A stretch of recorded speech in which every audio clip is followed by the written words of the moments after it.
is where we have to like think about the concept of critical support, right? You know, like, and it's a crucial one. Yeah, what does critical mean? Like how critical? How critical is too critical? Does that take away from our support? Does our support override being critical? And why would we, like why would we want to be critical of someone that we support? Or why would we want to be support someone we're critical of? There are good reasons. Yeah. Yeah, definitely. Yeah. But I mean, ultimately, if they're fighting for the cause, if they're part of if they're on the side of the proletariat, if they want to see, if they want, even if they live in a castle, united if they want to see the whole world from their castle, they want to look down on the people and see the people waving their red banners, trying to get them out of their castle and repossess the castle for the people. Then we still support them if they support the Communist Party of Britain. The very serious communist organization, the Communist Party of Britain, who have gained a new patron, a friend, an ally, and known subversive left-wing activist, J.K. Rowling. No, it's so funny because it's like on every level she's taking. It's almost like the bike with sticking the stick in the spokes of the bike wheel that you're riding. Like she's doing all the good steps of being like, I want to spoil my ballot. I want to protest against Labour. Labour don't represent my interests. They're not any better than the Tories because this. Yeah, exactly. Like, right? It's like not because of any of the other stuff, not because of the austerity, not because of the fucking any of that other bullshit. Yeah, it's like, it's because they hate trans people, because they don't hate trans people enough, and I think that the Communist Party of Britain hate trans people enough, so they should get your vote instead. Yeah, it's amazing. It's and seeing, for those who don't know.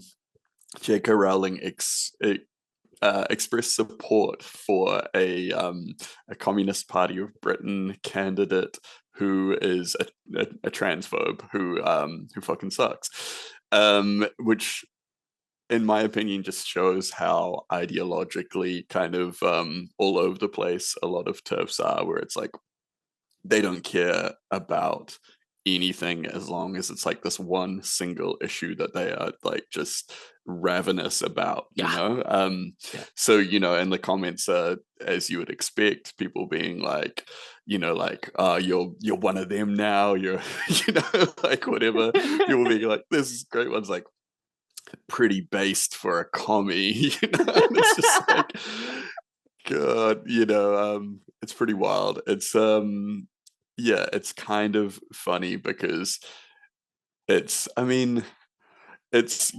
like the leopards eating your face moment when it's like, because she's had so many of these leopard face eating moments, aligning with various different reactionary groups that, just hate women in general. And now it's like, like she's aligning herself with, it's like, I wouldn't say the Communist Party of Britain are like, a great Communist Party or anything like that, but to like throw yourself in ideologically with the people that also want to take your castle and voting for the proletarian leopards eating my bourgeois face party, exactly, because they promise to also eat trans people. Exactly. No, I wrote an essay a few years ago called "Log Off Can't Be Done," and it's just about how, like, once you get the posting sickness, like, it's really, you're on Mr. Bones's wild ride until the internet takes everything from you. And I do feel like you were saying about Warner Brothers just before the show, right? Oh yeah. So Warner Brothers are looking at buying out like the Harry Potter Wizarding World franchise from J.K. Rowling. So exactly. Like she's just gonna keep on posting herself until, like, it's just her. It's like a modern day Fall of the House of Usher, but with tweets. Like, she's just she keeps on tweeting until it's just her, like, in her castle alone with nothing else. Yeah, and every tweet, the offer from Warner Brothers gets like lower and lower and lower until Until they're just like they start replying publicly. They start replying to her yeah, tweets with a lower offer each time. Anyway, yeah. it's Red Planet. Welcome everyone. It's the show. We're gonna start with that thing we always start with, which is Tim, the most based thing you did this week. The most base thing I did this week was, I mean, it's a pretty hectic week for me work wise, but I managed to squeeze in a little bit of reading and read through Abolition Revolution, which is a book that I think everyone should check out. The names of the authors just like literally just flew from my head.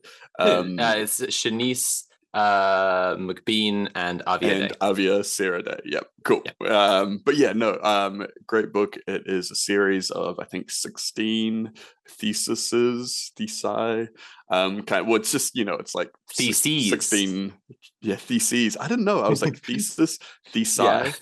thesi. Like but yeah, and it's basically chapters talking about different kind of aspects of abolition, like police and prison abolition from different perspectives, largely focused around the UK, and I would say like predominantly kind of abolitionist organizing from like Black and Middle Eastern communities, which I think is like it's really interesting for me being all the way down here in Aotearoa and seeing parallels here with a lot of the stuff, not just in the organizing but also in the police activity and the way that the prisons have kind of like developed and all that kind of stuff. But it also talked about some stuff that I would say was like things I knew about, but I didn't know much about, because obviously, the total antipodes. But yeah, so it was great. We're probably gonna talk more about that in future episodes. Maybe I don't want to even spoil all my like takes on the book for future like abolition discussions, but I just want to say when you're talking about the theses, I think that the book does a really good job of talking about the history of Sisters Uncut and abolitionist organizing while fitting that history into theses. And it's very classic when you're writing manifestos to break into chapters that you call theses and just make sure that like every section you're writing is a concurrent argument that builds on the last one and towards an end point. So that if you understood everything perfectly, you could basically just read the chapter titles and be like, that argument seems sound, that one got it, cool, like that, and then you got, okay, I got the whole manifesto. But the fact that like they can do that and at the same time be like, and that relates to our history and what we're doing here, like they just thought that was really masterfully done. yeah, it's a really good piece. I would say, if it is like if you haven't read anything about abolition before or anything like that, you're not familiar with any of like the big books or like just like a lot of other authors like Angela Davis and all that kind of stuff. I would say it's a good place to get started because it's very grounded in current stuff as well as like talking about historical stuff. It's talking about things that have been happening as recent as like 2022, I think, was the most recent stuff that was really kind of analyzed in detail in there. So yeah, very grounded in a lot of recent protest movements that you'll most likely be really familiar with. And yeah, I would say a great jumping off point, if you're wanting to kind of poke your nose in there. But what about you, Soph? What were you up to this week? Sure. Not like a load. I think that in general, my week's been a lot of resting and taking care of myself, which I'd like to remind everyone is itself based. But yesterday, I made it to the end of a Palestine day school, which is going to pop up again in our based viewer submission, actually. But I went to basically after just chilling, seeing people, seeing partners, seeing friends. I went yesterday and just caught the end of this thing. A day school is like it's what it sounds like. It's very education focused, and it's all about like having talks and workshops. And I really only caught like the last event, the last panel of the whole thing. I still thought it was absolutely incredible what I did see. I learned a load about the history of the Sudanese resistance struggle against like forces there and against imperialism there.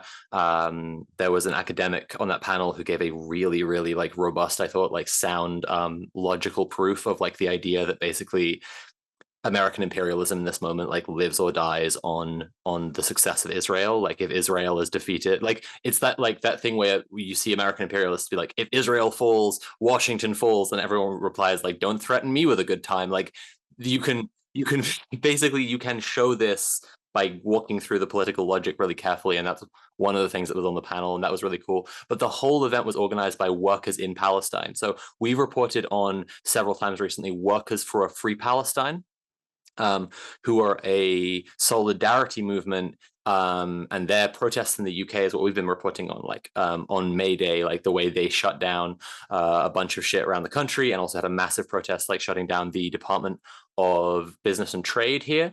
But I think that's the name. I don't remember government department names. But the but Workers for a Free Palestine are a solidarity movement with workers in Palestine.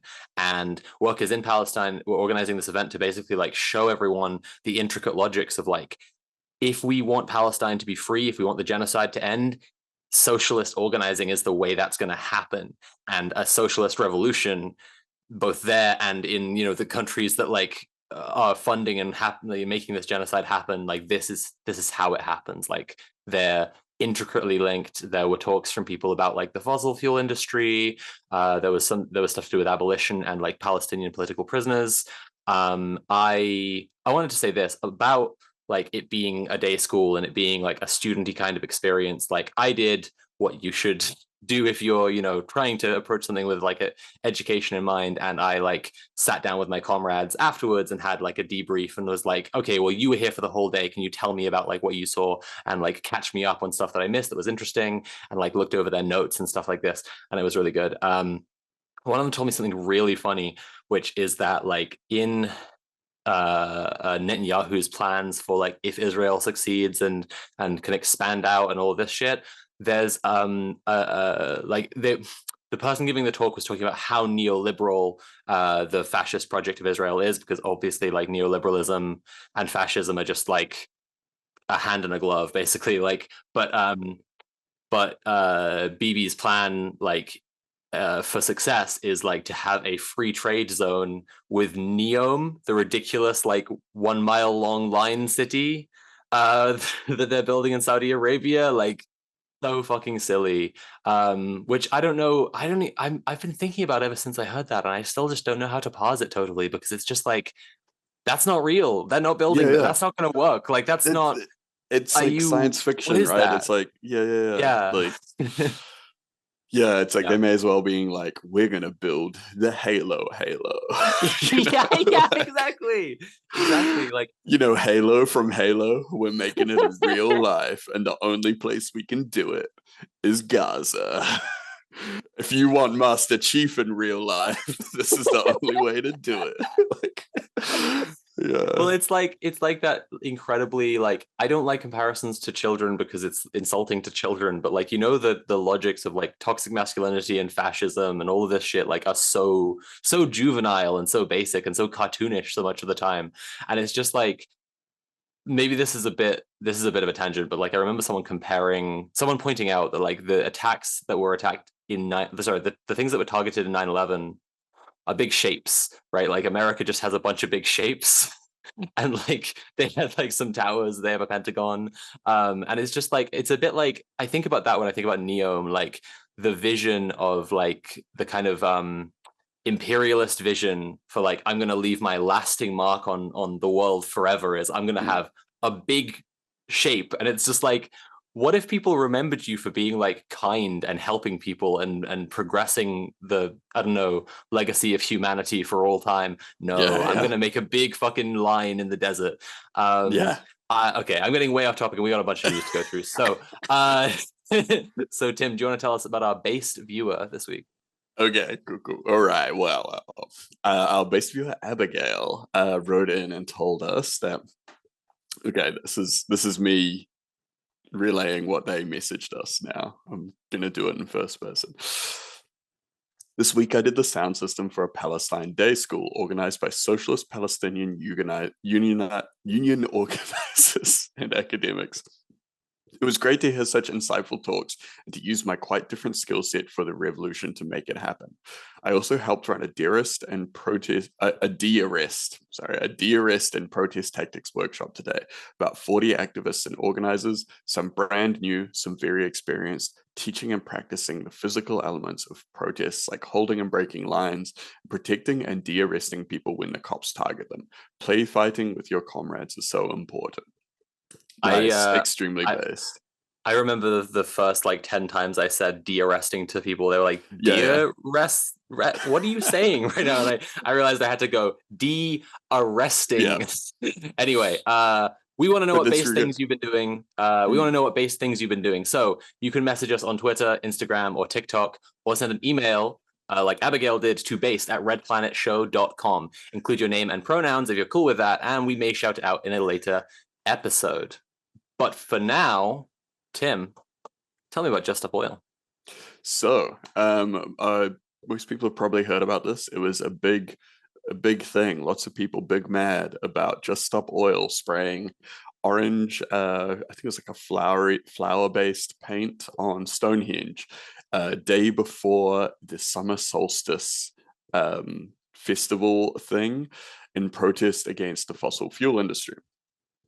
So, yeah, on June 19th, two Just Stop Oil activists sprayed orange powder paint on Stonehenge just before the solstice celebrations were due to take place.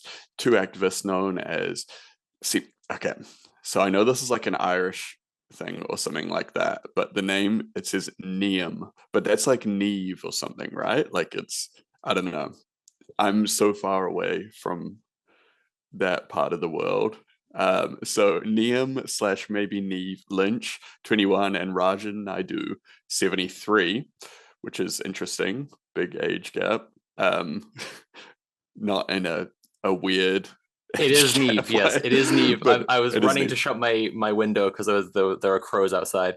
It is Neve, yes, and also the wide range of ages in Just Up Oil is really cool. Yeah. That's what I was getting at. I wasn't starting problematic age gap protest discourse.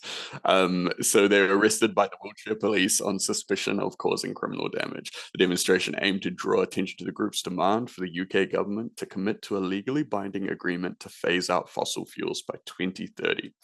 The act was widely condemned. Prime Minister Rishi Sunak called it a disgraceful act of vandalism, and Labour Party leader Keir Starmer described it as outrageous.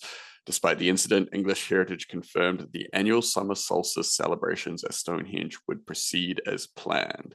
So, yeah, there's been a lot of drama about this. People saying that like this is damaging an important religious site, and then there's other people saying that it's that things like Stonehenge are uninvolved in the climate thing, right? Like the people should be attacking the kind of mechanisms of the industry as opposed to just these like cultural artifacts or things like that, which I think is there's definitely some discussion in on that in How to Blow Up a Pipeline, the book by Andreas Mel that we've talked about a couple times here. He mentions that a couple times.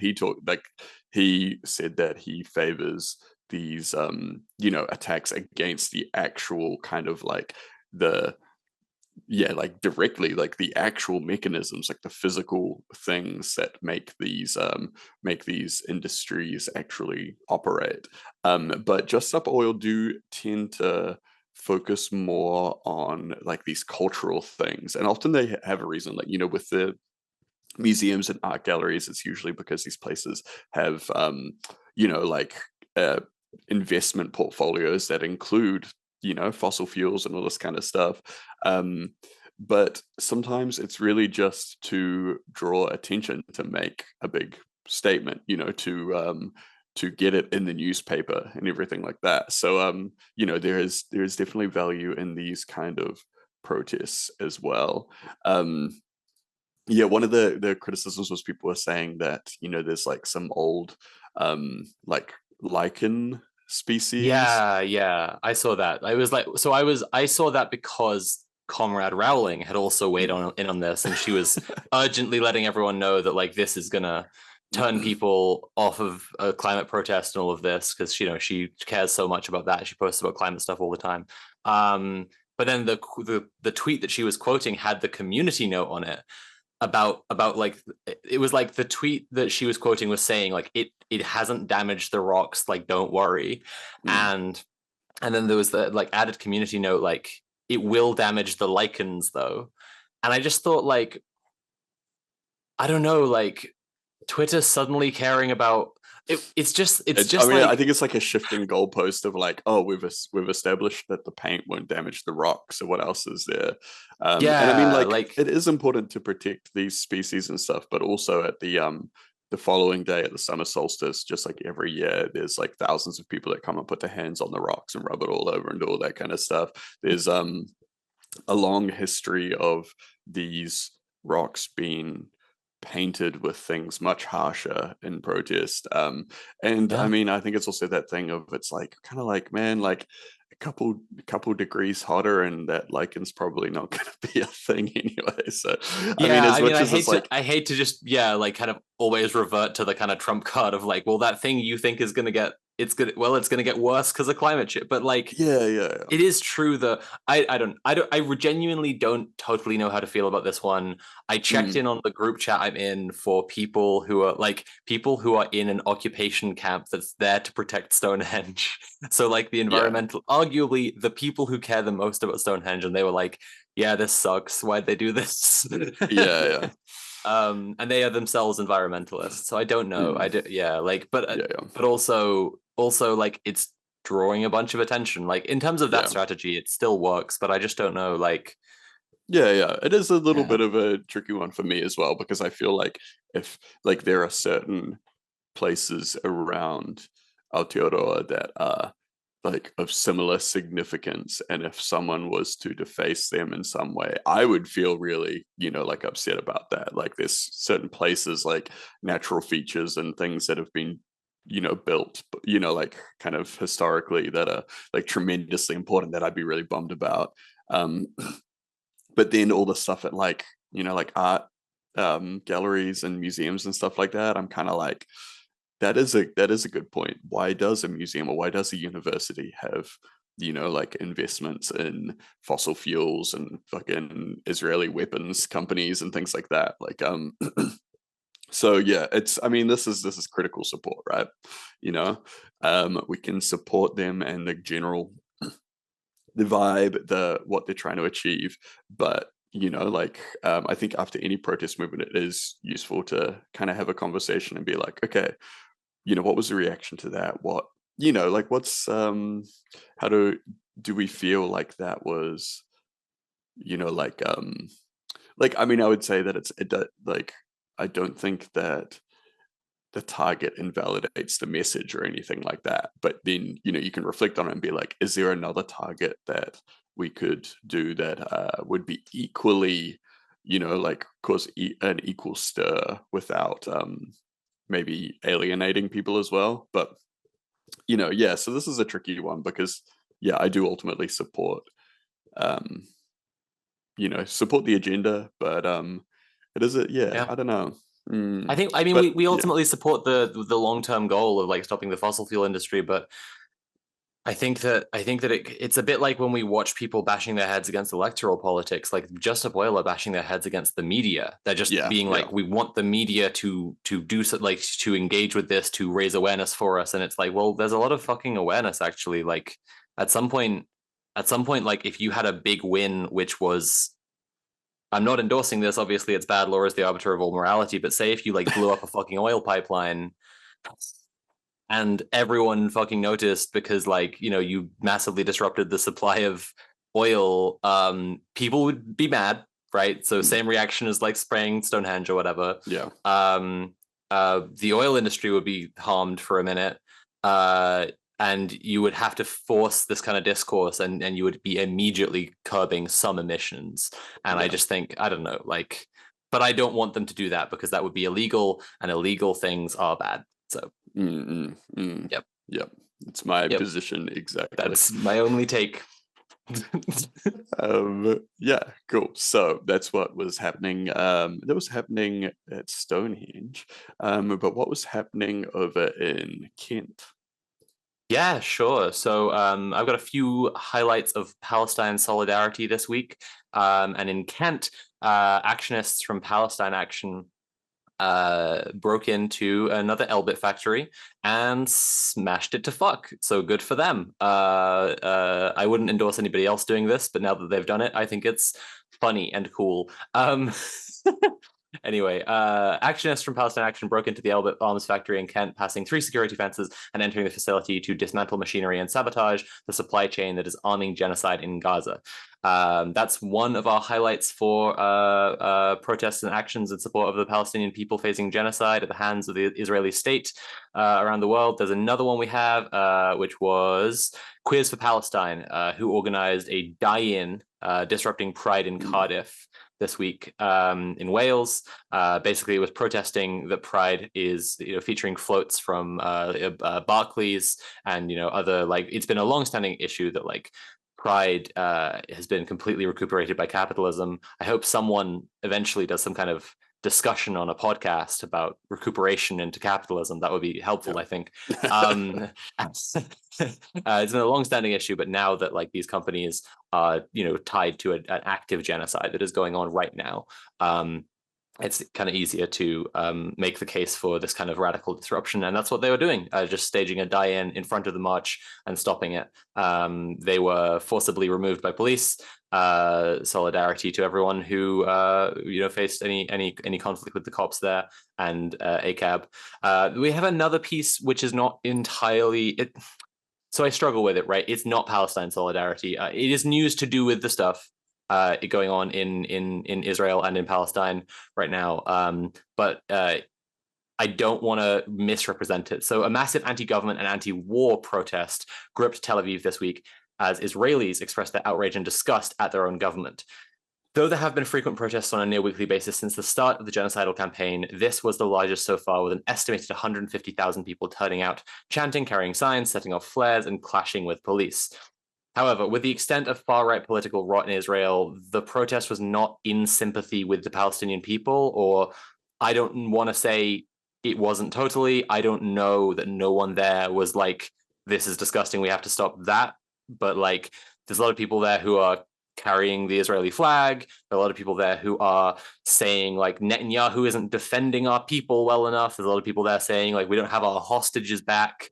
But even the people who are saying, that their main thing is they want the hostages back, is that they're also saying end the war, like get the hostages back, make a peaceful deal to get the hostages back, stop killing people instead. But obviously, like no matter that range of opinions, right? Like a lot of them were calling for there to be an urgent election to get rid of Netanyahu. And given how just generally far right Israel is, like this is a really unfortunate thing. Like I saw someone giving a lecture on this just the other day who was talking about actually like successive generations in Israel, because of like national service, because of propaganda, like because of just the bizarre like bubble that Israelis are within, progressive younger generations are not more left-wing, they're more right-wing. And like, yeah, if there is like an urgent election, it might get rid of Netanyahu, it might replace him with someone worse. So, the only real solution is, of course, the dissolution of the fascist state of Israel. It's worth us, commenting on this protest happening, but it's not a Palestine solidarity protest. I'm not even going to say per se. It's just not, right. Like, but there may have been people there who were moved by, wanting to stop that happening. But yeah. But that was what's happened in Tel Aviv. What about in Italy? Well, so an Italian news source, fanpage.it, has done a gigantic undercover report that reveals, basically exposes a very significant youth chapter of like a very far right fascist youth group that are directly associated with the Prime Minister, Georgia Maloney, and a lot of other far-right figures. So fanpage.it conducted an undercover investigation revealing fascist sympathies within the national youth. I love this, like, the national youth, they're racist. Like, I know, I'm shocked. It's fucked up. The youth wing of Giorgia Meloni's Brothers of Italy party. The Brothers of Italy party. Wow. Like, you're telling me these people are fascists? Like, whoa. The investigation documented the use of fascist symbols and salutes at national youth events.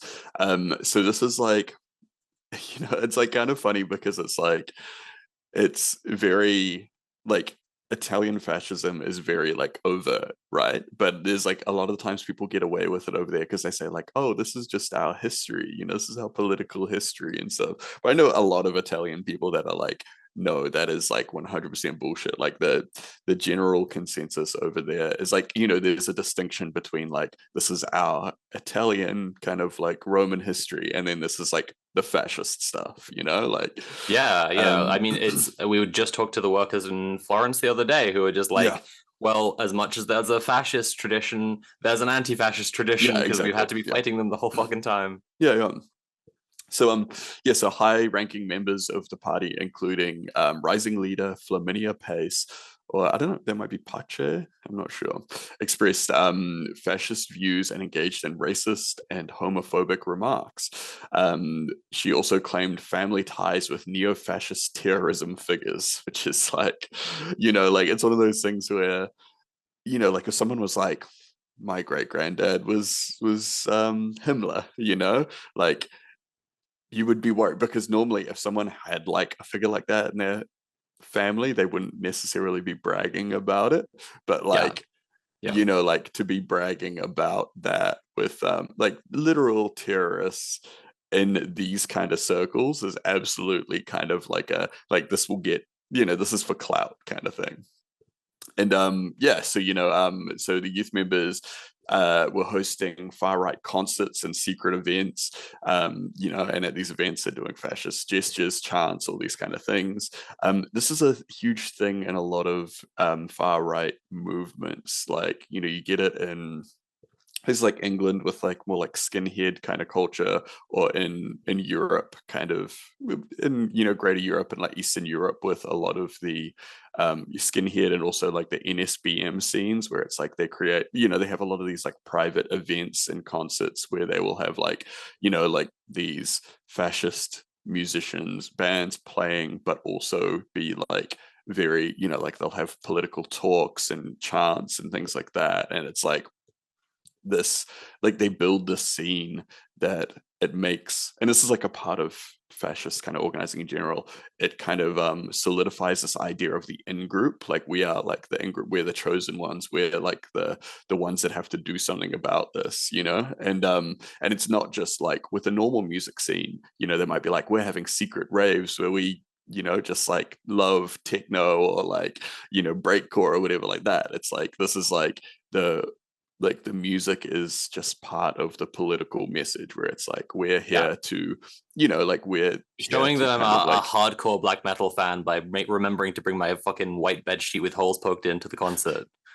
yeah, so it's it's like it's very explicitly about like like these events, they build this kind of fraternity and this kind of like scene, but then like being like the only way to be part of this is to tie it to the political project, because a lot of people, like there's those kind of like that psychological thing, right, where you get in to an in group or into a scene or something like that and you really want to be part of it, you want to be like it makes you feel like you belong or whatever like that. So tying all the music and all the fun stuff and all the cool kind of community stuff to this explicitly very dark political project is really effective way to not just indoctrinate outsiders, people that go like, oh, that looks like fun, or like my friend went to that and he said it was all good, but then to further radicalize the people that go there, because they might go there thinking like, like there's like like they might have an opinion like, oh, I'm not too sure about the, like the polls or something like that, and then they'll go away leaving being like, man, now I've got like a million new things to think about Polish people or whatever, like just that kind of shit. But It's all yeah, about so having stuff to say, right? Like people are just social animals. You find yourself in a situation, like you find yourself in a community, in a conversation, people are yeah, expressing those kinds of opinions and you want to have your own takes, right? And then you yeah, just like you don't even notice the framework that you're being crept into because you're like some, I don't know, like teenager who's into black metal and then like, yeah. oh shit, I'm suddenly having opinions about the Slavonic phrenology. Like Yeah, it's yeah, yeah. bad. It's bad. Yeah, yeah, yeah. It's like then you're at work and you're saying around the water cooler about skull measuring and stuff. And then you're fired Um, from your job because that's not okay. yeah, yeah, And then you're at a free speech protest because they yeah, fired yeah. you for just having simple physiognomical opinions, Yeah, yeah. Being like a the fan average of Joe. science, racial science. Just for loving Um, science. Yeah, well, Maloney has publicly praised this youth group for specifically for their political engagement. Being like, oh, they're doing good work getting the folks engaged in in politics, and yeah, but like a huge part of these members of these groups will be like in public defending the party from these accusations of fascism, being like, it's not fascism, it's science, and it's like, it's look outside, look at our communities, look what's happening, this is reality, blah blah blah. And then on the inside they're actively being like, hell yeah, fascism, it's fucking sick as hell. So it's like, which is like it's like a huge part is not saying the quiet part loud, and then they have these private events is when they say the quiet part loud. um but yeah, so Very, very, very loud. If we're thinking about yeah, a yeah, black loud metal with event. microphones. Yeah, yeah. Yeah. So yeah, but yeah, so the actual like kind of explicit ties to like real in power politicians is what this expose was about, right? Because it's like everyone knows that those fuckwits are out there, especially in places like Italy. But usually the links are a little bit more guarded, like, or a little bit more like, a lot of politicians would have some kind of common sense to keep them at arm's length and be like, you know, love what they're doing, but I'm not going to tell the news that. But so yeah, so it is interesting to see it exposed in plain text. But uh yeah, in better news, what's happening at Waffle House? Yeah, we gotta balance out the bad news with the good news when we can. I just scrolled ahead and realized we're doing that. You're doing shit news and I'm doing good news, back and forth a little bit. But my good news to counter that is Waffle House workers have won a national pay rise. So, following months of strike actions by workers, Waffle House, a US chain of 24-hour diners, has agreed to increase wages nationwide. Starting this month, base pay for employees has increased to a minimum of $3 an hour. What? With plans to gradually increase it to $5.25 an hour by June Wow. 2026. I know, it's like when you see this stuff, it's like Yep. when you see this stuff, it is so, it's vital to remember when Mm. you see like a tiny amount like this being the win. This is Yeah, still a exactly. huge win because it's Yeah. like, well, before they didn't have that, right? In the US, obviously, like people tip their waiters, Yeah. so like that's why they got like such low like base wages. But at the same time, like $3 an hour is not fucking okay Yeah. as Yeah. a as your insured wage that's definitely there, right? Like anyway, higher pay is one of a few demands workers have been pressuring the company for since last year. Workers with the Union of Southern Service Workers have also been asking for a 24-hour security at the restaurants, which are Mm. notorious for violent altercations that frequently I was become gonna viral say, videos online. like a $3 an hour at, like, I mean, Mm-hmm. I've never been to a Waffle House, but I've seen the memes. Like, it's Yeah. all night, not just an all night diner, it's like a fight club too, Yes. like Yeah. $3 an hour to Yeah. deal with that Yeah. shit. And like, Yeah. the people fighting in the parking lot aren't leaving tips, like, No, this is exactly. yeah, yeah. Yeah.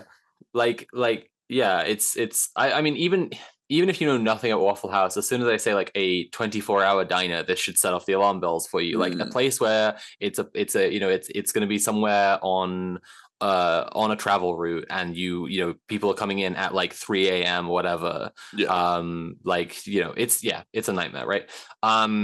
So workers have also been demanding an end to a company policy of deducting $3.15 per shift from paychecks to cover an employee's lunch, regardless of whether or not that employee has lunch prepared by the restaurant.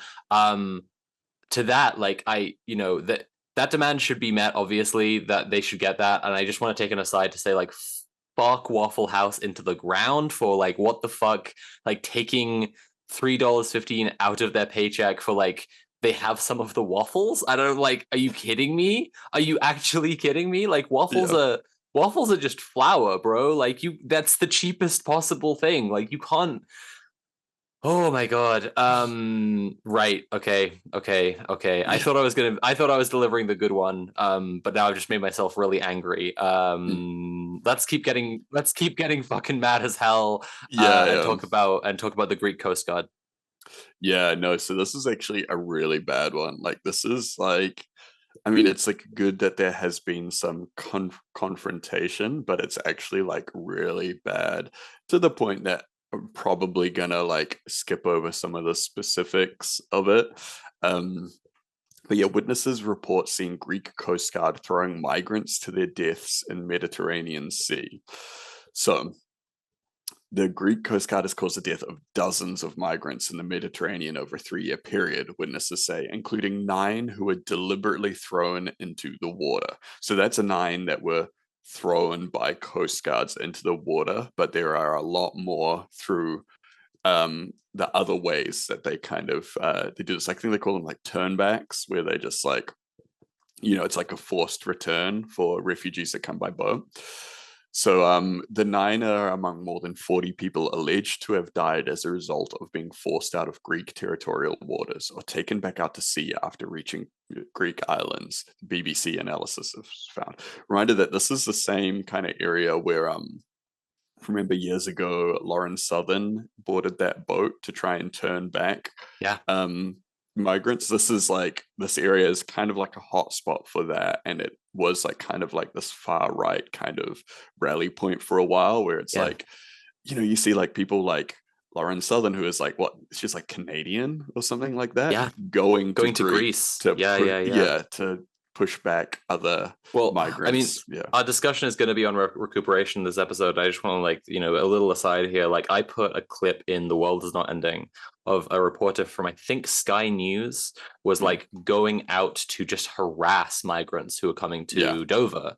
And it's Mm. like, yeah, like she wasn't doing anything to actually turn them back or whatever. But Yeah. this too is like a kind of recuperation where you see the far right do something, and this is something we'll get around to, is like recuperation is not just recuperation of leftist radical stuff, Yeah. right? But like you see stuff that the far right do, and then it becomes normal, becomes like a thing that you see copied across like right-wing and conservative Yeah. media or Yeah. Yeah. whatever in instances like this, where like, yeah, you just suddenly have journalists who are like going out on a Coast Guard boat to just like harass Like push a some of the microphone in someone's most, face. Yeah. yeah, the most poor, like most disenfranchised, most vulnerable people in the literal world. Like Yeah. they're on a dinghy in the ocean right now. Can you Yeah. fucking leave them alone? And reading about some of these experiences are like wild. Like people literally watching their children and their families die in front of them. There's like, people having their hands zip tied behind their backs and pushed into the water, people being turned around in boats that like inflatable rafts that haven't been like that, the seal thing is not in them, so they just slowly deflate, like all kinds of things like that. It's so bad, so dark, and like, like guards like laughing about it or make, just like all this kind of wild stuff. But so the Greek government has long been accused of forced returns, pushing people back towards Turkey, where they've crossed from, which is illegal under international law. So the thing with this, right, is they have to get to the country and then they can claim asylum. So you actually have to get there first. So being in the kind of thing is like a tricky spot. So that's where they try and get them in like to, you know, they'll try and stop them before they actually get to the point that they can actually legally claim asylum. But to turn them back to do something like that, it's like in the middle of the sea, it's like totally illegal. Like I mean, it's basically like state piracy, right? You know, like it's like, yeah. So the 15 incidents that the BBC analysed, dated May 2020 to 2023, resulted in 43 deaths. The initial sources were primarily local media, NGOs, and the Turkish Coast Guard. In 5 of the incidents, migrants said they were thrown directly into the sea by the Greek authorities. In 4 of those cases, they explained how they had landed on Greek islands but were hunted down. In several other incidents, migrants said they had been put onto inflatable rafts without motors, which then deflated or appeared to have been punctured. And so there were accounts of some of these people that had been actually made it to some of the little islands and been hunted down. And this is like literally like dudes in like, you know, like army gear with like full face masks, so you could only see their eyes, with like all kinds of weapons and equipment, like hunting these people down like animals, which is like, you know, like, which is, yeah, just like, it's really extreme.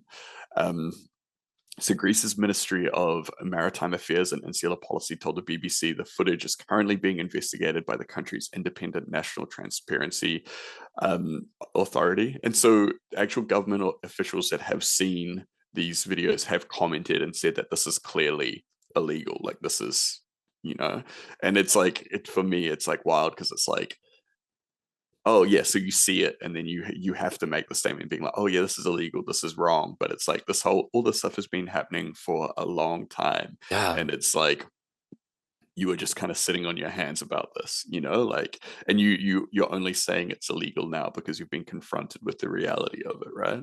The state Like, once again bringing like suburban dad energy to discussions of yeah, morality. Like, oh geez, yeah. yeah, that's not on. We should Mm.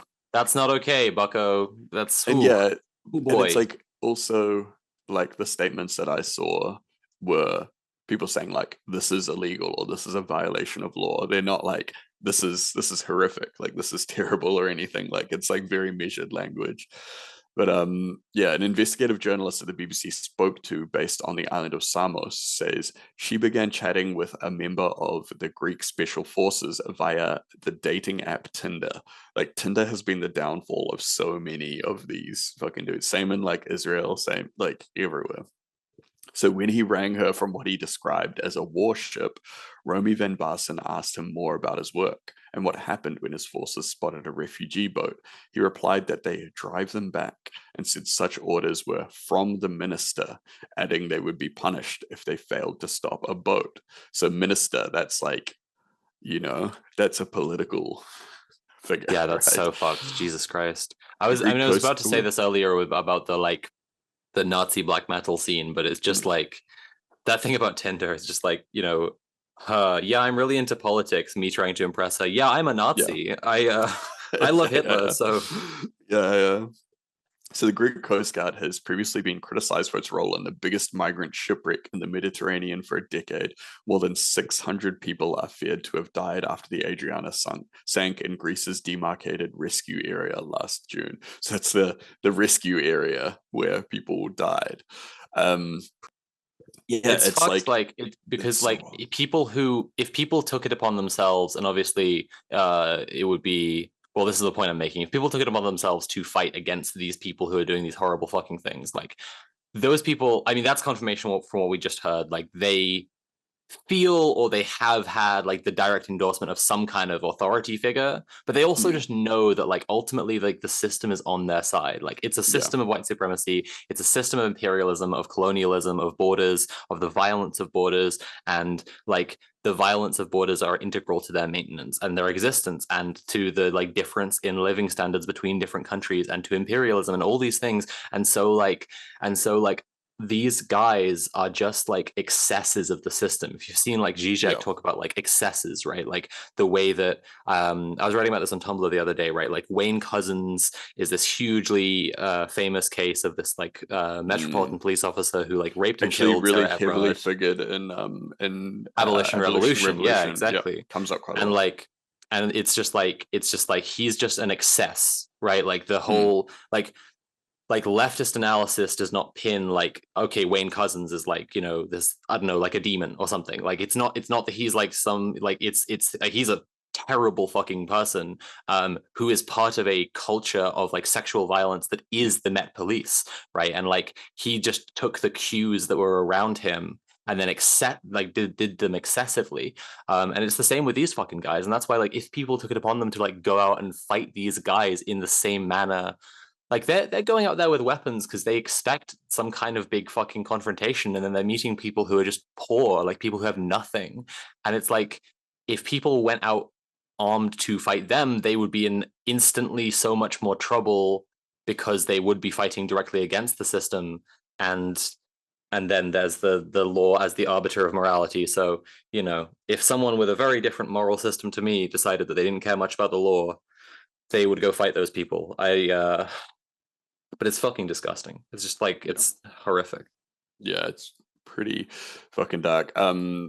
Yeah, so this is a huge thing in Greece. This is like a really big issue, like the idea of like these people that are coming and they're going to take our jobs, they're going to leech from us. This is also, a lot of this stuff is very heavily discussed in Abolition Revolution, in terms of in the UK with like migrants that are coming in from different areas, different cultures, and like the way that it is politically expedient for kind of for capitalism and reactionary figures to kind of fearmonger about these groups, and to create another category of lower working class workers that are kind of a more expendable class, and what that means.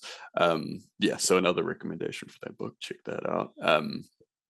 But yeah, that's really fucking dark. If you do look up the story, be prepared, because some of the stuff is like really harrowing. Some of them, and a lot of this information is coming from interviews with people that that have lived through this experience. So yeah, just a little bit of a heads up on that. I do think that it is good to look into it, to engage with these things, see the reality of it, though. But yeah, just a little heads up. But yeah, It's just like back. when you have fascists who give the rhetoric of like the barbarians at the gates, it's like, yeah, they're guarding the gates. Like Yeah. the most savage, horrible people in the entire world, they're the ones who are trying to stop people from getting in. Yeah. Um, but yeah, swinging back the pendulum to good news, though. What's happening over there in California? Yeah, let's all up from here. Okay. Largest land return in California history. 2,800 acres returned to Shasta people 5 years after Governor Gavin Newsom apologized to California indigenous nations. So, 5 years after a historic apology to the indigenous people whose land was stolen to form the state, California Governor Gavin Newsom has begun the process of returning ancestral land to the Shasta Indian Nation, is how it's reported. I don't know if that's a term that, like, I'm unclear on the terms here. I'm not going to be referring to that the way through the rest. In his apology 5 years ago, Newsom said he was sorry on behalf of California for genocide, and that's obviously a very high stakes thing to be like saying, and like, you know, you got to follow that up with some actions. Otherwise, you're just like admitting that your whole system is founded on genocide, and then like, oops. So he also signed an executive order that formed the Trust and Healing Council. LA Times reports programs and initiatives that grew out of the Trust and Healing Council include conservation of 30% of lands and coastal waters by 2030, a grant program to return lands to tribal ownership, and the establishment of agreements with tribes to ensure they have access to or can co-manage areas within state parks that have significance for them. Which, yeah, so like you can kind of already see in the language there is some kind of quibbling and compromise over what this means in terms of land backs. Like it's not necessarily immediately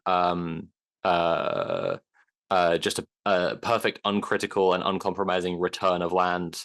And certainly, like, we're talking about 2,800 acres here. I'll get to that in a second, like the amount of land we're talking about here. And this is the largest land grant in California's history, and it's still, you know, not that much. But But yeah, there's already like different kind of it's areas within state parks that can have access to them or co-manage them if they're important, rather than like them like having that land. But then there's also land grants like this. So now in the biggest land grant in California history, 2,800 acres or 4 square miles of ancestral land will be returned to the Shasta tribe. The land was a culturally significant spot for the tribe who would ritually welcome the migrating salmon as they returned to the river during fishing season, but the ecosystem was radically disturbed by the construction of several dams, which have recently been removed or are in the process of being removed. Having access to our ceremonial sites, including the site of our first salmon ceremony, is critical to the spiritual and emotional health of our people, said Janice Crow, chairperson for. So I guess this is an org that uses the name Shasta Indian Nation. Yeah, that was Janice Crow. So like, I was thinking about the size of this land grant and like also about like what it's being used for, or like the method of ownership. And I have just like a couple of thoughts on this, because like, so 2,800 acres is 4 square miles. It's not that big in the grand scheme of things, right? Like I was thinking about how can you conceptualize this? It's like a 10,000th of the size of the state of Ohio, right? Like if you hear like, oh, the biggest land grant in the history of California, you're like, okay, well, I want to see it on a map then. And it's like, well, look at Ohio, imagine 1% one way and 1% another way. That's the square you're looking at. And then put that over onto California, which is much, much bigger than Ohio. That's how much land you're talking about, right? But then like from another perspective, it's kind of like, okay, so Southwark, where I live, is like 1,100 acres, right? And it's like, so, okay, if an area like 2.5 times the size of Southwark were in control, like full control of the people, that would fuck unbelievably hard. So I'm just like, oh, like you know what I mean? Like, and obviously we went to the ZAD, which is 4,100 acres. So like it's bigger, but not so much bigger, right? And they have a commune of communes, and people are living how they want to live and engaging in activism, and it's a base of revolutionary activity. So it's all about like how it comes down to like how the land can be used. And I kind of wonder like, when you have, so in that quote from Janice Crow, right, like the site of our like first salmon ceremony, this like ritual like welcoming of the salmon returning that I was talking about, like this gets used and upheld to kind of justify to, I guess, like the liberal consciousness, like and a very like non-materialist consciousness, like why it's important that indigenous people should get to have access to their sacred land where they do the special stuff. And it's like, yeah, that's super important. And also like material power and like having like resources you need, and like being able to live your life in whichever way you want, and not just like the way that's agreed because it's special according to liberal consensus, is like vital. And I just like, and then that comes down to, in what way is the land owned, right? Like, is it granted by the state of California because it's important in this way, so you can use it to do your ceremony, and will also make sure other people don't build anything on it, but it's managed by California? Or is it's owned by like the org who like are a representative of the tribe? Or it's like, like there are so many different ways it can break down. And like this was a big discourse for us when we were interviewing people on the ZAD, was like they won that land, the ZAD, I mean, by just occupying it and just insisting this does not belong to the French state anymore, right? Like this is us, this is ours. We are living here how we want to live. And now the ongoing struggle is that the French state wants to impose legal frameworks of ownership because they want it to make sense to them within the framework of capitalism, right?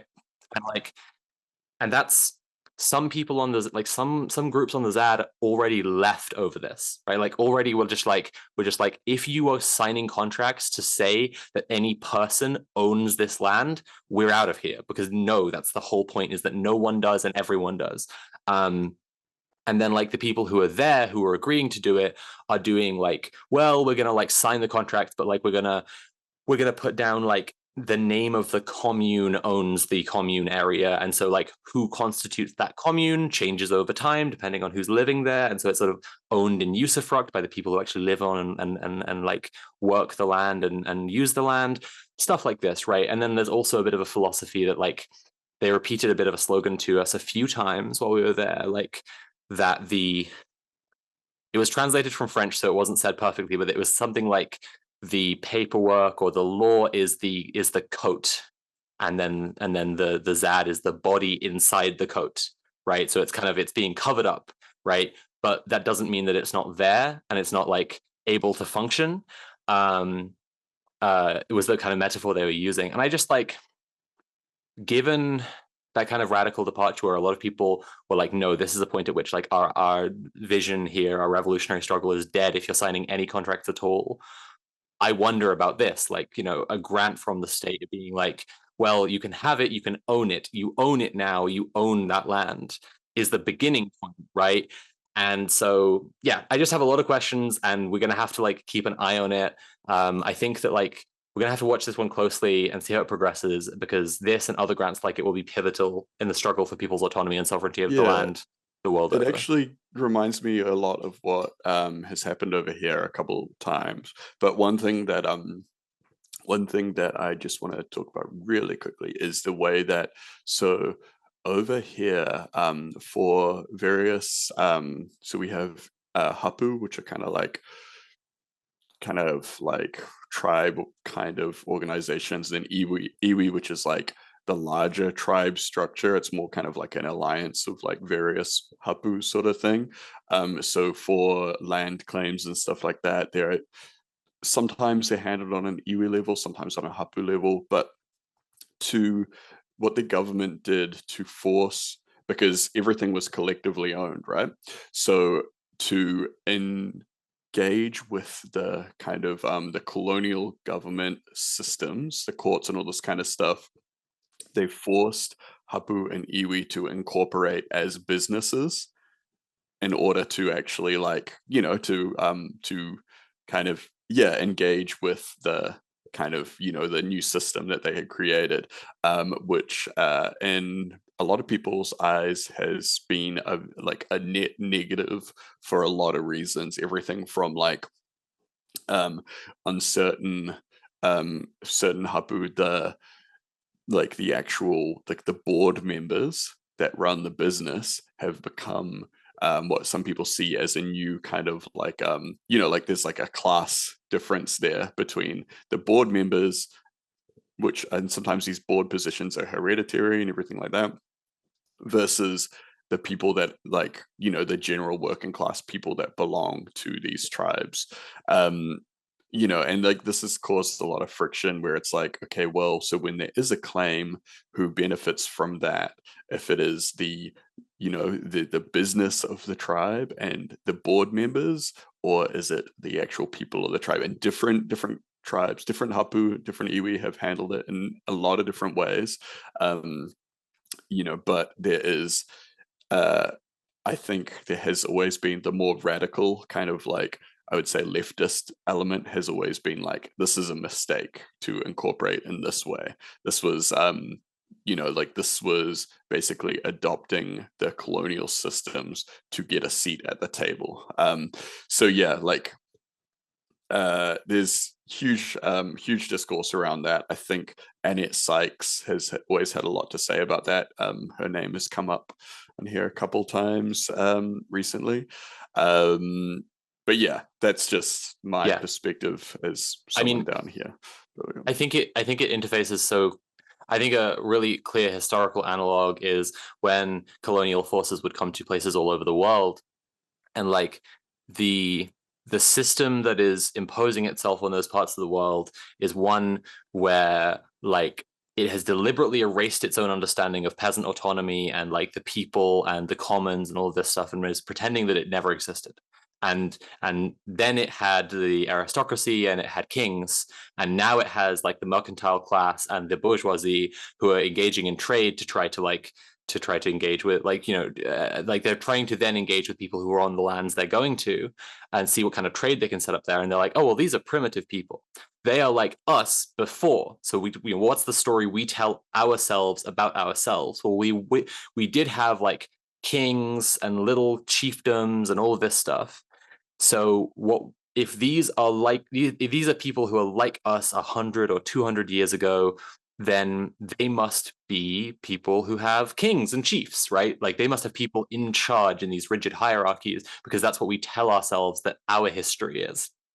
And so their immediate question then, like, so a lot of the immediate understanding that we get when we become like woke to colonialism is just the violence, just the eradication, just like the extermination of it. But then it's like really important to understand the violence of bureaucracy, of trade, of negotiation. And like when colonial forces would come to a place and ask like, who is your king?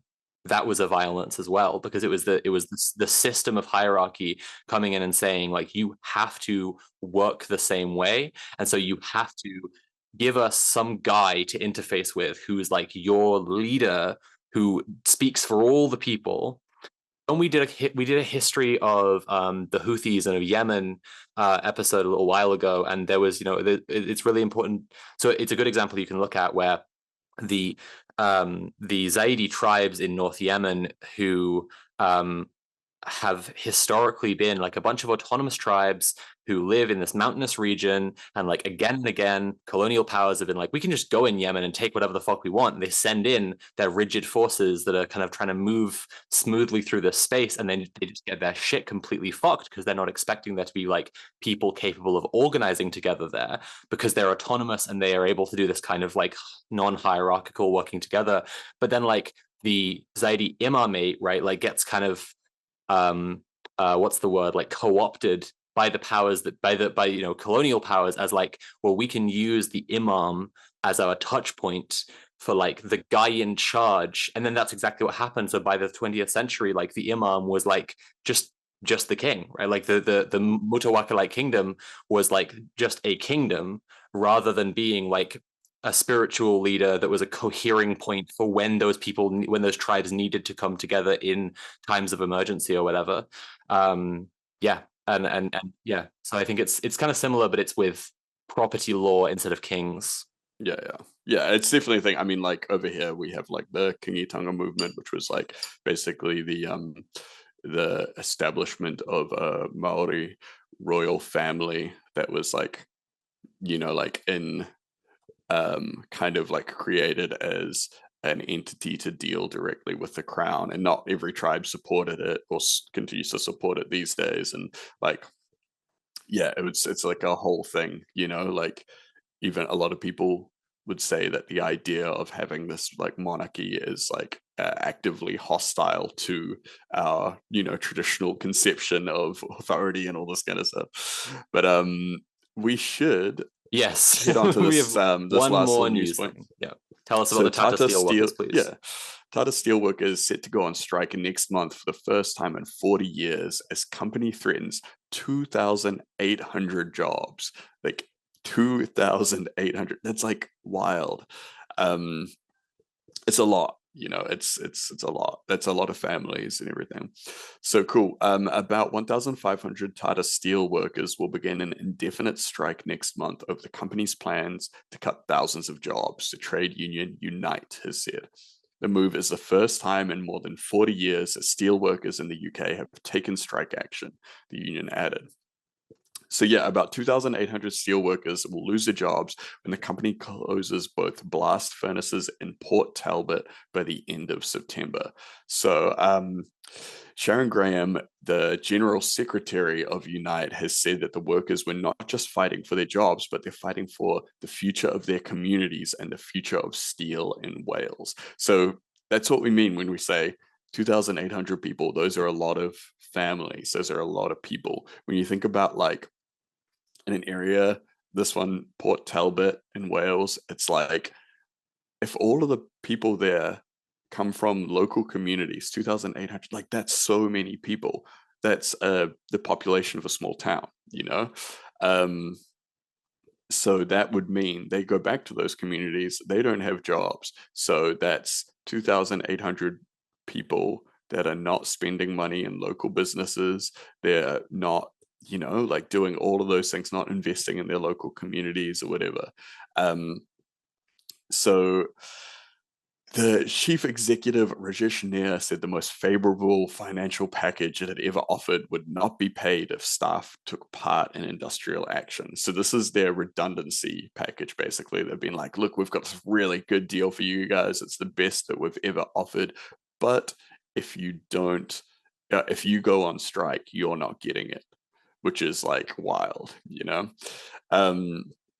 And so this all comes from the company's plans to build a 1.25 billion pound electric arc furnace to produce steel in a way which is less polluting than traditional blast furnaces, but requires fewer workers. So that's the thing, right? Like Tata being like, this is so much better. It's better for our environment and all this kind of thing. Really, for them, it requires less workers. You know, it's like that's Yeah.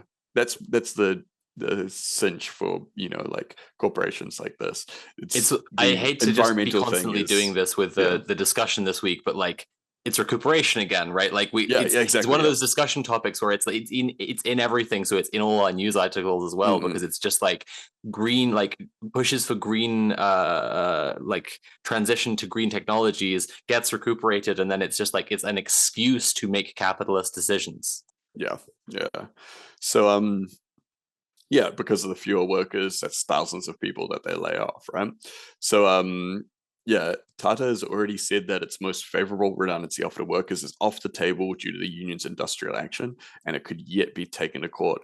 Tata Steel maintains that irregularities in Unite's ballot means any industrial action is unlawful, though it hasn't asked a judge to rule on the issue. So yeah, so they're saying that that there's something to do with a ballot that invalidates the legal strike action. Um, if if that does go to a judge to rule on, and the judge says no, this is legal, then I think that would be trouble for them in regards to withholding their financial package as well. So it's one of those things where sometimes companies will say shit like this, but they don't actually want to go to the judge. They want to scare the people striking, because if they do go to the judge, then it could be quite unfavorable for them. Since Mule was lost in the hills, and that's why he can't be here today, I will represent what Mule would say here. And landlords is the same thing constantly. Landlords will Yeah, be like, "We will go to the court," and it's like, "You are doing an illegal eviction. You don't want to go to the yeah, court." yeah, exactly. It's an empty threat, you know. Um, yeah, when I was reading Abolition Revolution, I was like, oh, Mule would love this. There's so much stuff in there Mule would love. Unfortunately, we can't tell him to read it, or he'll never read it for his whole life. Yeah. Yeah, yeah, yeah. We're not forcing him to read anything. He's so yeah, that's authoritarianism, is when you ask people to read. Um, but yeah, so best of luck and full solidarity to the steel workers here. Hopefully there can be some kind of outcome that would mean they keep their jobs, and also or, you know, like something happens, and it would also be great to know that there is a, you know, like there is less pollution from, you know, a new arc engine. But yeah, there's got to be a compromise in there somewhere. So yeah, hopefully Tata can force, well, the Unite Union can force Tata to the table to find a resolution that works for the workers. But yeah, that's the news for this week. We just Yep. want to remind everyone that Red Planet is made possible from the direct support of you, our viewers and listeners. If you want to add your support, just jump over to our Patreon, patreon.com/red_planet. I'm pretty sure. Yep, that is correct. That's the it is URL, good. patreon.com/red_planet. I'm sure you were just asking, so I would repeat an extra time that it's patreon.com/red_planet for extra good Absolutely. advertising. Smooth. So yeah, so jump over there if you want to help out. But we should actually start talking a little bit more about that thing we keep bringing up, Yep. recuperation. That is the theme of our episode, our title, Revisiting Recuperation. So let's revisit. Yeah, absolutely. So I think so. I have a bit of a spiel.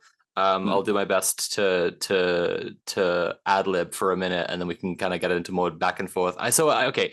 If people are completely unaware, recuperation is this theory of like the dominant hegemonic power structure kind of constantly folds back in the fringes into itself, right? It just constantly like finds ways to like make the things that are trying to escape the system a part of the system. And the thing we're most familiar with is capitalism, because we live under it. And so the examples of recuperation that we're most familiar with are the commodification of radical elements. It's important at this point to say, like, this isn't just on the left, this happens on the right as well. There is some degree of commodification of right-wing stuff that happens. It's just that like the right wing is so implicitly integral, like integrated with the system itself, that like, you know, that it's not something they're going to care. Like if right wing shit gets recuperated and then is being sold to right wingers, they're just going to buy it. They love that shit. Like they're just gonna be like, great, now there's more of our stuff in the market. But like I think a good example I always like to bring up is from the film Sorry to Bother You. They show recuperation happening in real time, where basically Cash is at this point in the plot, he's a scab, and he is like being escorted in by armed guards into the company, while there are like just tons of striking workers yelling at him on every side, and then someone throws a can of Coke at him and it hits him in the head. And then this becomes a viral moment, and everyone thinks it's really funny, and they're replaying the video loads of times. And then like it becomes like a thing that kind of is everywhere, and then you see people are like selling like wigs with a Coke can in them, so people can dress up as him getting hit in the head with the Coke can. Now I'm gonna put a pin in that for 1 second, because it's gonna lead on to a point that I want to make. But basically, you know, this is like that's a radical moment, and then it's getting commodified, and you see how that process can work really organically, and it's not like a thing that anyone's doing as like, you know, deploy the recuperation process to neutralize the radical elements or whatever. Like it's just this organic part of capitalism that's, you know, the eternal horror of the mode that we live in. And as I say, like it's really important to understand this as something that hegemonic power structures do, right? Not just capitalism. It's something capitalism is very effective at. And like I think there's been a lot of analysis that shows how capitalism's particular success at recuperation is a big reason for capitalism's particular success, right? But any power structure will want to do this to some degree.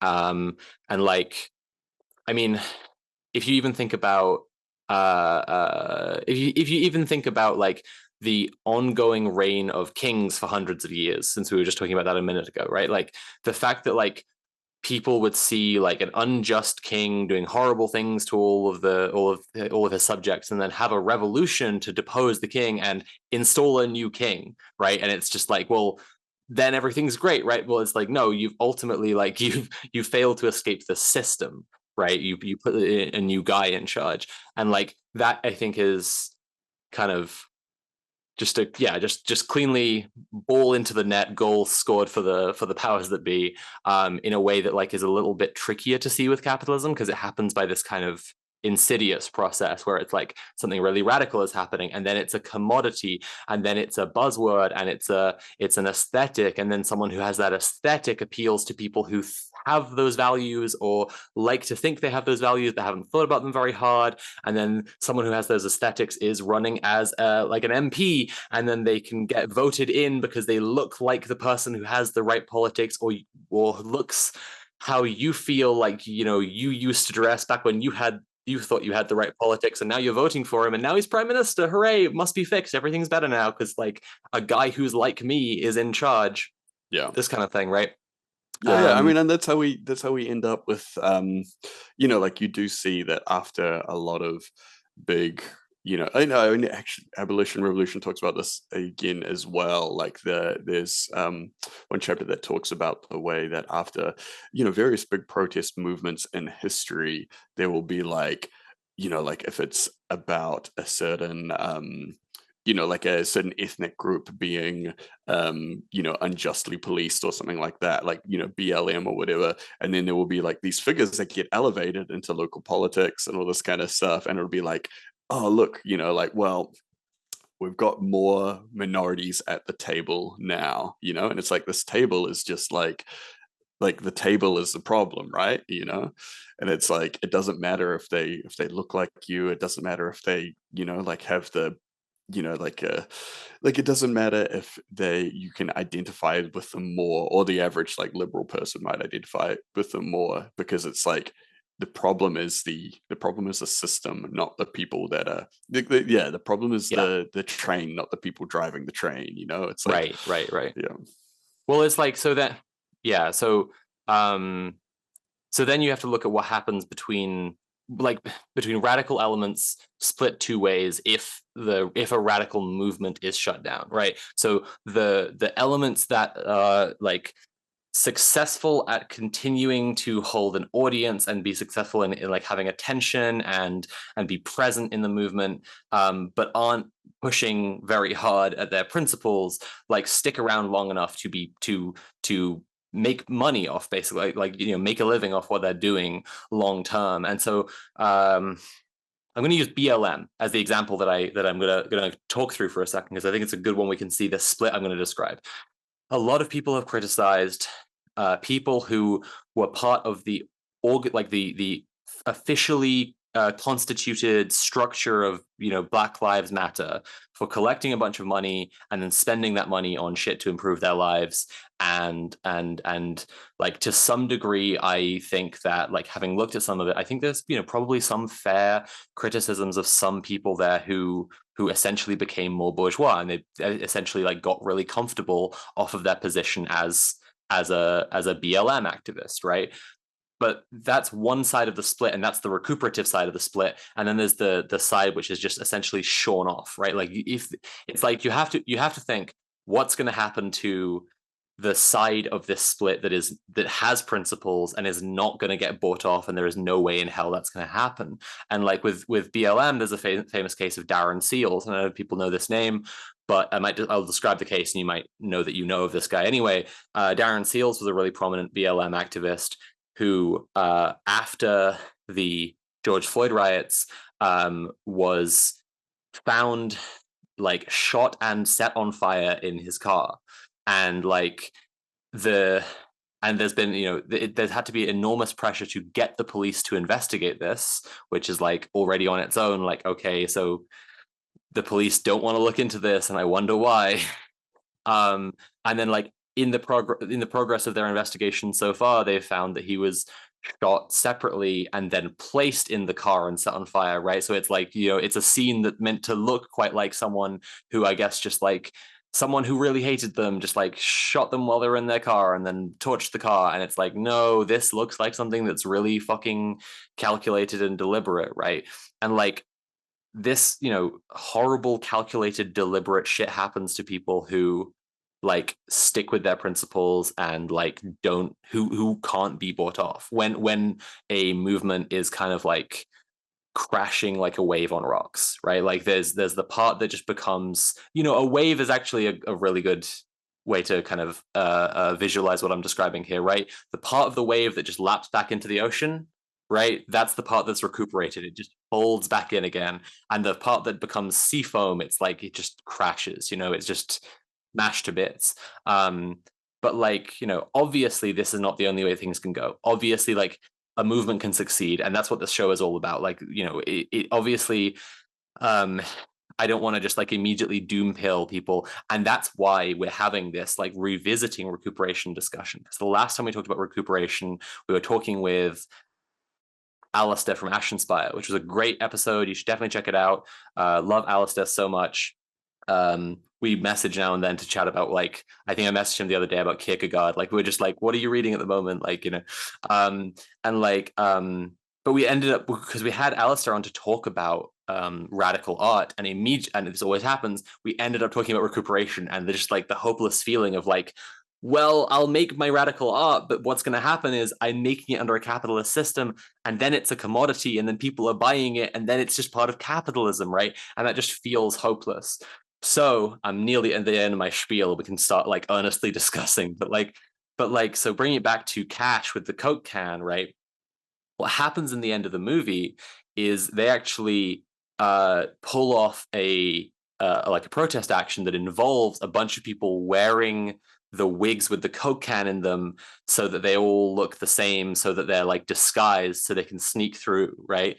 And that's actually an example of the opposite of recuperation. So that's an example of détournement, because they're taking a commodity there, right? They're taking something from capitalism and they're using it to do something radical. And actually, it's really important for us to discuss that recuperation isn't the whole picture. And when recuperation was first described by the Situationists, who were a French movement, primarily French, I think, movement of Marxist philosophers, Guy Debord, if people have heard of Society of the Spectacle, is one of the most prominent examples of Situationists. When recuperation was first described, it was described as one side of a coin, and now it's like all we ever talk about in this discourse is the recuperative side, but the other side is détournement, right? And this isn't what I was talking about a second ago, like the people who get kind of cut off and eliminated from a movement because they can't be bought off. This is literally just the opposite process to recuperation. If recuperation is taking radical stuff and turning it into commodities, right, turning it into the materials of capitalism, making it part of the same system it's trying to oppose, détournement is doing the opposite. It's taking materials of the system and turning them into something that opposes the system. So situationists did a lot of were really like big proponents of, I guess, like the kind of thing where you subvert like advertising with some kind of graffiti to turn it into a radical message or whatever. Yeah. Like this these billboards that are like, they are like, they're deliberately like they're capitalist inventions, and these are like a method of, like, I guess, like creating, propaganda or whatever like that. So it's like to directly seize those mechanisms and repurpose them for your own kind of, I guess, to counteract the message is the way you could think about it. Well, so an interesting thing that we can point out here, because I think this is still a little abstract from our audience, but like our audience are ultimately people who engage with like online left content. And détournement is something that the online left is super familiar with, because it is what people have been calling algorithm hijacking is an example of it, right? Where people make content where they're allegedly talking about a video game, a movie, whatever, that people find like is really popular. They're doing a video about Cars 2 or Sky High or whatever, and then actually no, it's an opportunity for you to learn about like the history of the world and theory and like engage with politics in an earnest way. Like this is détournement, because it's taking like the just like relentless slop of the YouTube algorithm that's just like my takes on the like why Rusty from I don't actually, I haven't seen Cars. Thingy McQueen, why he was sad in this one scene, and it's just like this is just slop to just like keep your eyes busy as you age, and then like and then like actually putting like some like sneaking the they live glasses into your slop so that you have to actually consider some stuff. And of course, this is not immune to recuperation either. The online left is not immune to recuperation either, by the same processes. People needing to pay their bills, needing to just like like it turning back again, and then people just wind up also producing a slop or whatever. Like it's absolutely a thing. And like being a YouTuber myself, like I've had talked to plenty of people who are like, yeah, I don't know if I have more takes or more like politically important stuff, and I do have bills to pay, and so past a certain point, I think I'm gonna just be making some slop, like it being really honest about it. And so I guess this is like, yeah, to end out my spiel, I think that like we need to conceptualize recuperation not as just this like hopeless, like especially for people who've read capitalist realism, it's very easy to have this like hopeless idea of like, well, there's this clever thing capitalism can do, and it grabs your stuff, and then it's over, right? Yeah. Like, what do you We what do you need do? to, How do you prevent that? How do you create something that cannot be recuperated and stuff? Like that's like, I think that's like a yeah, big thing for a lot of people, right? yeah, no, exactly. And I think that so firstly, I'm going to backpedal 1 second to the online left example. The online left was responding to the alt-right doing détournement as well, right? So the alt-right was like Gamergate was an example of a bunch of like fascists got together and were like, we are going to put political messaging into the slop of capitalism to get people to be red-pilled into our ideology, right? And now, to be clear, recuperations happen to them too. Like if you look at fucking, there are just so many channels run by people who don't consider themselves very political, who are not part of like an alt-right like mission, even though they're part of an ecosystem, right? They're not part of like a deliberate drive to turn people fascist. And like you talk to them and they don't really hold very like egregious reactionary opinions, or they don't feel that they do. They don't care very much about it, but they know they can make money by just being mad that Brie Larson doesn't have a big ass, right? And so they just just put out like 10 videos a day about like, oh my god, they're still trying to make me have pronouns about Brie Larson, and I won't accept it. Right? What was the And recent one? like, Stellar Blade, the game with the sexy protagonist that then wasn't sexy enough when it came out, and they were gonna. Tim, I feel blessed to say I am offline enough these days that I don't know what the fuck you're talking about. It was like I think it's. I mean, it's still kind of simmering away, but I think for a moment there was kind of like Gamergate 2, where a game had a sexy protagonist, and people were saying this is anti-woke, this is what we need, and then it came out, and they had like changed some of the sexy outfits to be not so sexy, and it was like a very hard time in a lot of single men's lives. So has anyone checked in on the single cis hat white man? But it's really hard. There was dudes making dozens of videos a week about like this just bullshit, and it's like, okay, this is like a lot of it isn't, like these are like naive political takes from someone that probably doesn't have like a sincere ideological position, but it all actually feeds into this kind of like alt-right kind of the pipeline, right? This exactly. Yeah. And that's very real. And I think that like it is easy for that to feed into someone linking up to a really radicalizing space, right? But at the same time, like it itself is a bunch of recuperated like slop again, right? And that, so the one point I was going to say is like, so it's important to see that like that exists on the right wing as well. And in this particular instance, like the right wing was doing it first, and then the left wing was trying to copy the strategy, but to do something positive. And then, recuperation happened to the right wing movement, and recuperation can happen to the left wing movement too. And I think that I think that the other point I'm trying to get across in this discussion especially is like, we're always talking about recuperation like it's the end, like it's this just like that's the move, capitalism will do this, you'll get recuperated, game over. But we need to think of it like more like a tug of war, and just like there is recuperation always, and it's a constant force, and there is another constant force, détournement, right? And it's pulling in both directions all the time. And like, it can get completely fucked, right? Like pride would be a really good example, right? Where like pride parades are so not radical at this point that like people have just accepted that like, to do something radical, you generally have to disrupt a pride parade. You have to, like, we had a story, earlier of people doing the die-in to disrupt Cardiff Pride Parade. And I'm sure that like as pride progresses over like into July, there will be a bunch more disruptions, especially like for Palestine, about like stopping pride parades. Because pride has been so heavily recuperated that like it's that like the only thing you can do is just try to actually actively oppose and disrupt it, rather than like do anything to pull it back the other way. That has been like a huge split in pride parades all over the world.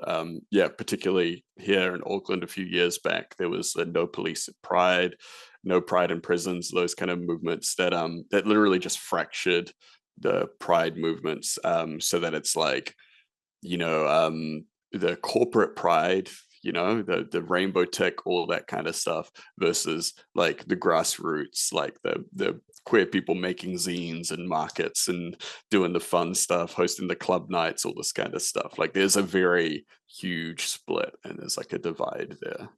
Yeah. So as I was saying, recuperation was first analyzed by the situationists in, I think, the 60s, although that's probably something I should have actually had a note on rather than just saying off the top of my head, alongside détournement, as an analysis of like the various processes that capitalism engages with. It has a whole link to the concept of the spectacle, because we are, we exist in a symbolic politics now, right? Like the spectacle rules everything, and everything that we engage with is like a layer abstracted from reality. If people, I don't know if people have encountered Jean Baudrillard, Simulations and Simulacra, but this ties in very heavily to these same things. Like if you read Guy Debord's Society of the Spectacle and Jean Baudrillard's Simulations and Simulacra, they give, I think, a really comprehensive, together those books, I think, give a really comprehensive rundown of everything. Like these are guys who just spent every fucking day thinking about what the spectacle does and and what like symbolic politics does to alienate people away from material concerns, and how symbolic politics works. So I think that reading those two together is really good. Yeah, so I think that what was I going to say? I think it's important as well to not think of détournement as just like any radical resistance, right? Détournement is specifically the reverse of recuperation, where you take something capitalist and invert it into something radical, rather than something radical being commodified. But something that exists completely outside and is so hostile to the system they can't recuperate it, like say Palestine action, right? It's just like you could absolutely recuperate people's feelings about Palestine to some degree and be like, yeah, I'm setting up a Redbubble store that's just selling a bunch of merch that just says Palestine on it in different fonts or whatever, and people will be like, yeah, this is fucking radical, I'm gonna buy these. But you can't really recuperate radical action of the kind that like Palestine action do to sabotage the system. This is why, it's also a part of why direct action became more popular again, and there was a returning wave of the popularity of direct action in our politics, because like the realization of, maybe I should be clearer about like the spectacle, and like, okay, briefly I'm going to try and explain the fable of the map, the cartographer's fable from Baudrillard, right? It's just this idea that like there was once a cartographer who wanted to make a map so detailed that you could see absolutely everything about the territory that was being mapped, and therefore to have perfect one-for-one detail, right, it had to just cover the entire territory being mapped out. And in the analogy being described here, like it's basically like the real world, the real is the thing being mapped, right? We're making a one-to-one mapping of everything.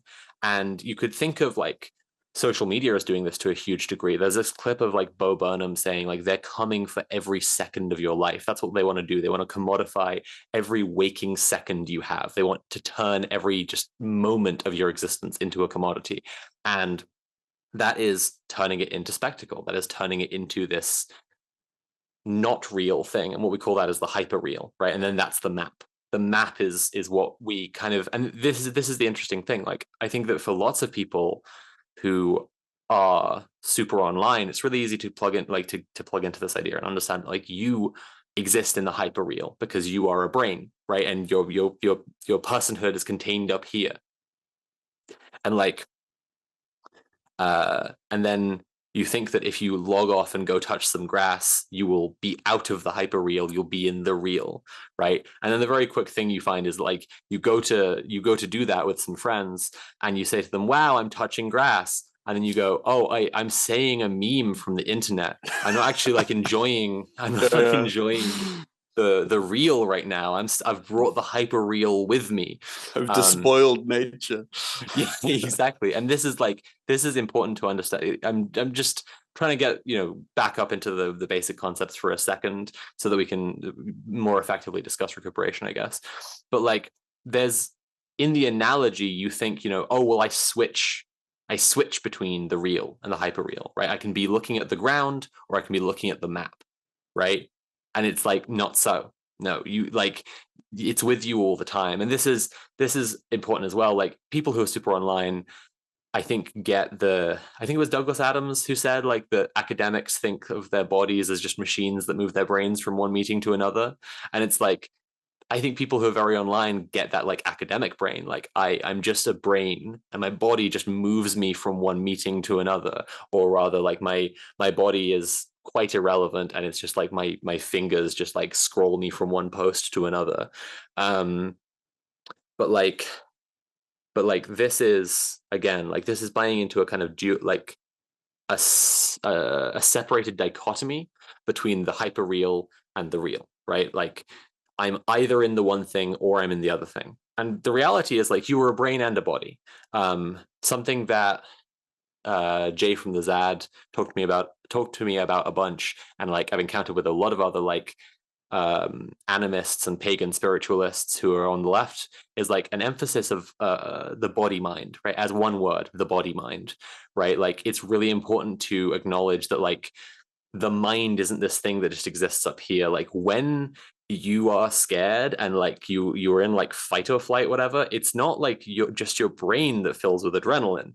It's in your blood, like it's everywhere at once. Your whole body feels that. Like when you feel things like physically, when you do go touch some grass, like it's not just signals in your brain like responding. Like you have to have your whole body there in the whole context of being there to feel things. And like we have this hierarchy that I guess like from living under such hierarchical systems we impose onto ourselves, and we think that there's like the mind ruling over the body, and the body is just this ancillary thing that just like serves the whims of the mind. And it's like, sure, yeah, like when you tell your fingers to pick up your vape to get some delicious vape, like that is absolutely your brain telling your body what to do. But isn't your body telling your brain what to do because it wants delicious vape so bad? It wants yummy vape right now. Like it's actually a feedback loop, like all things. Mm-hmm. And so like getting people to break out of the hyperreal isn't about getting them to then exist in the real all the time, right? It's getting them to understand that you always interact with everything to some degree on an intellectual and ideological and idiospatial level. Like the end of the fable of the cartographer is that the map deteriorates, and so but so does the real world that it's trying to map, because it's not being, there's been no attention paid to the real world, and so everything's fucking fallen apart. And then the systems that maintain and draw the map can't maintain it anymore, and so you are left in this desert of the real, which is referenced in the Matrix, right? And in the desert of the real, there are just like fragments of the map, just like laying over the things that they once mapped, right? And I think it's like getting people to understand this, like you always engage with something with a secondary impression of it in your own mind, as well as the thing itself, right, is quite critical to this. Because sorry, one sec. This is I'm just saying in my head now. I'm not sure if you're familiar with Synecdoche, New York. Yeah, yeah, absolutely. Yeah. Epic cartographer moment. Yeah. If But like, yeah. go I on. was just gonna say, if you want a more modern kind of spin on this similar fable, check out Synecdoche, New York, a film that about a man creating a play of his life that becomes his life, and it's great. But yeah. Yeah. Yeah, so I think it's not about getting people to disengage and then go be in the real, and then you're touching grass and then everything's solved. Like I do think that's unbelievably important and is essentially it's a first step, right? Like I already mentioned the Matrix. I'm going to run with the Matrix for a second. It's like you do have to actually see the real world and understand materialism and understand that the desert of the real to some degree first. But then like one of the one of my favorite moments of completely failed media literacy is like film bros being like, why can Neo use his powers in the real world? Is it because the real world is also a simulation? And it's like, well, yeah, kinda. The real world kind of is a simulation because like because you only have thoughts about the real world in your head, right?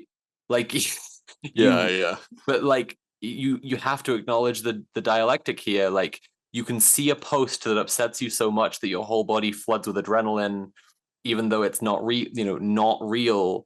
You can also like have entirely internal thoughts about things in the real world that like are as abstracted and far away from everything as a post is, right? Then there isn't this hard dichotomy between things.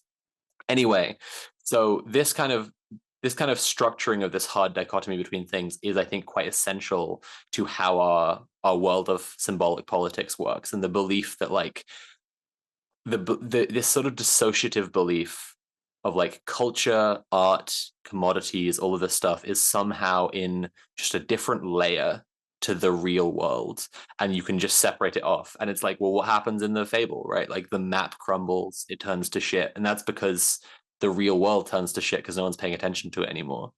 Yeah, yeah. Yeah. And that's yeah, that sucks, obviously. To put it But shortly. yeah, so it's all about, yeah, like I think in a sense détournement is about the fact that I'm pointing at this like tug of war, right, is Mm, because you're you aren't going to simply pull out into something more real and just be like, oh, I'm done, I've yeah. unplugged, I'm free now, right? You're going to like pull, in a different direction. You're going to like get the fucking map and try to drag the parts of it, right, like into the real or whatever. This is somewhere where Mm, the analogy breaks down. I can't speak in these same terms exactly, but it's like détournement is like you're trying to I mean, defacing the map, I guess, would be the analogy here. Like just being yeah. like, hey, like writing on the map and being like, hey, stop looking at the fucking map, look at the real world or Yeah, whatever. Like yeah. touch some grass and not the grass on the map. Yeah, yeah, yeah. Yeah, oh, go touch grass, but don't talk about touching grass because that is an internet thing. Um, yeah, yeah. uh, So, yeah, so that's the thing. Yeah, what we were talking about earlier about like creating something impossible to recuperate, creating things like to prevent recuperation. It has to be something truly like just antagonistic to capitalism on yeah. every level, right? Like it's um yeah, yeah, which is like, what does that look like? What because I mean, like I have seen people talk about like being existing outside of capitalism, being off the grid, and that people talk about that in regards to everything from like opting out of capitalism and living in the bush or something like that Yeah. to like creating like anarchist markets where they're all selling their own, like, well, not selling, but they have their own zines and things like this going on that were created outside of like, I guess, um trying to create like objects and things Mm. of value without without falling into the market kind of like trying not to create a product, I guess, or like a commodity, Yeah. instead. Yeah. I think that being aware of these two flows, being aware of the two directions that you can be going in is quite crucial, and being able to analyze them well is quite crucial. but it's important also to talk in real terms. Yeah.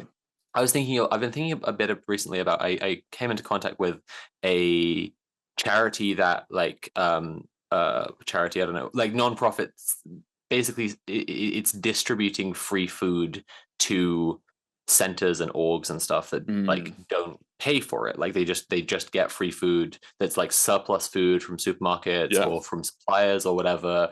And like I think there are systems like this in a lot of places. And like finding out that, like, it was set up by like some actually quite like well off, comfortable, privileged people is like, not a huge surprise, right? But it's like what this is doing creates potential for really, really, really radical stuff, right? Mm, Like it could do. It could do if people were aware of it and plugged into it. Like, you just to talk it through, for example, for a second, like if you wanted to set up, if you're aware of a system like this, which provides food for free to, say, mosques, community centers, nonprofits, charities, all sorts of stuff like yeah. this, and their requirements for getting food distributed is just that they like check out that you are a place that does that, gives food to people, because they just don't want the food to be spoiled Yeah. or be taken and then sold, right? Because that's like, would be defeating the point. um you could set up a community center that is a radical community center and is like there for the purposes of organizing, Mm, consciousness raising, getting people's needs met. yeah. Like, we can't say this enough times, like the Black Panthers first thing was Yeah. a breakfast club, right? Like, and it's This like, was another thing just brought up in Abolition Revolution multiple times. This idea of like creating spaces that are like separate from government grants and business, all this kind of stuff like that. Like something that is like wholly kind of like sufficient, wholly kind of siloed away from like all of that kind of stuff and just like run by the community for the needs of the community, which yeah, I think yeah. is, yeah, And like I it's mean, like, yeah, that's trying to get self-sufficiency when you're doing that kind of yeah. stuff is really important. Additionally, when you acknowledge that you live within capitalism, like when you acknowledge that you do currently exist within this thing, you have to think in terms of detournement. You have to start with like, okay, well, the actual nuts and bolts of this are still going to be commodities, and that doesn't mean it's over before it starts, because recuperation, right? You have to see that you're going in the opposite direction to recuperation. You have to be like, oh no, recuperation, never mind, it's fine. I'm taking capitalist materials and I'm making them radical instead. Like, it's the famous Lenin quote, like, the last capitalist we hang will be the one who sells us the rope, right? Like, if you want to set up a, yeah, if you wanted to set up a thing and get like the things you need to help people out, it probably will be through something that is in some, it's either it's liberal charity stuff, it's whatever systems that are like, even just like resources or funding that's provided by like the council that's part of like, liberal bourgeois democracy. But it's what you're doing with those materials that turns them into something that is pushing away from the system. And I think that, like, the reason I keep on saying a tug of war is like, if enough things are doing this, the system gets dragged with it. Like, the system gets pulled in that direction as well. Yeah. Yeah, and I think it's like yeah, it's a tricky spot because like I mean, there is like, like this also goes back to the idea of like non-reformist reforms and things like that, where it's like, does this thing, despite being like, part of or integrated to the system, does it free up people to organize more? Does it Yeah. allow them more, like, does it allow them to um like gain dependency or gain independence from other kind of more predatory aspects of capitalism and things like that, so yeah, it is like there's a lot of wiggle room there for what I think could be um like what people could say is like worthwhile, because yeah, there are a lot of organizations that say like absolutely no, no council funding, no fucking nothing like that.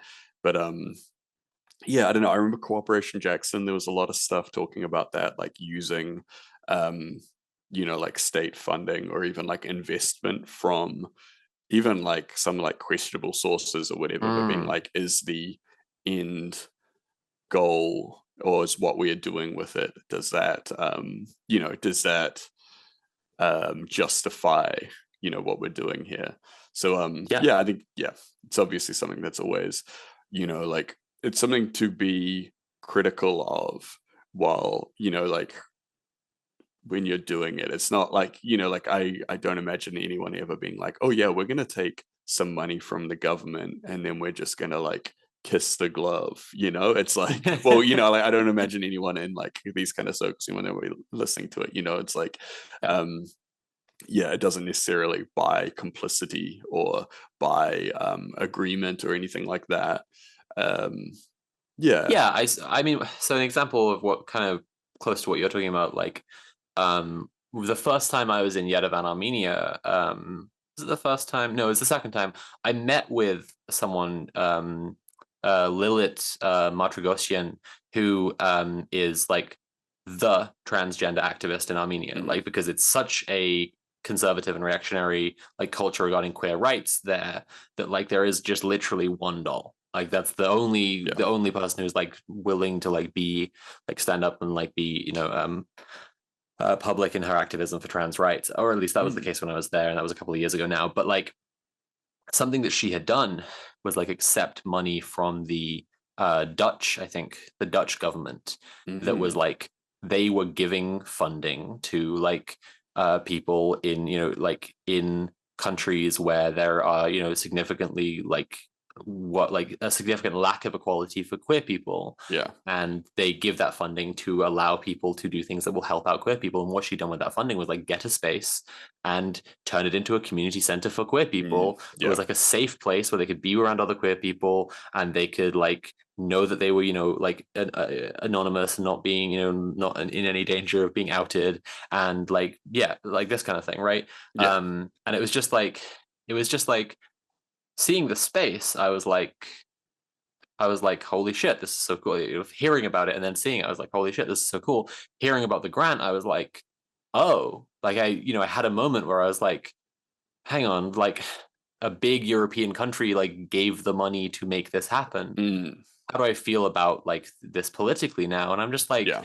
well, it made it happen. It Yeah. doesn't make the Dutch government based and cool Yeah. and mean that like they are like so good for trans people or whatever. I don't really know what the situation is like in the Netherlands for trans people, but like it it simply means that like someone got them, it's Yeah. take Yeah. the money and Exactly. run. Like you just Yeah. fucking take the money and run. Like do with it what you can to make the Yeah. world a better place. There's Yeah. so few money going to going to like these causes. There's so few dollars. I don't know. So few monies. So That few it's monies. Money yeah. me. That you absolutely gotta grab the bag when you can.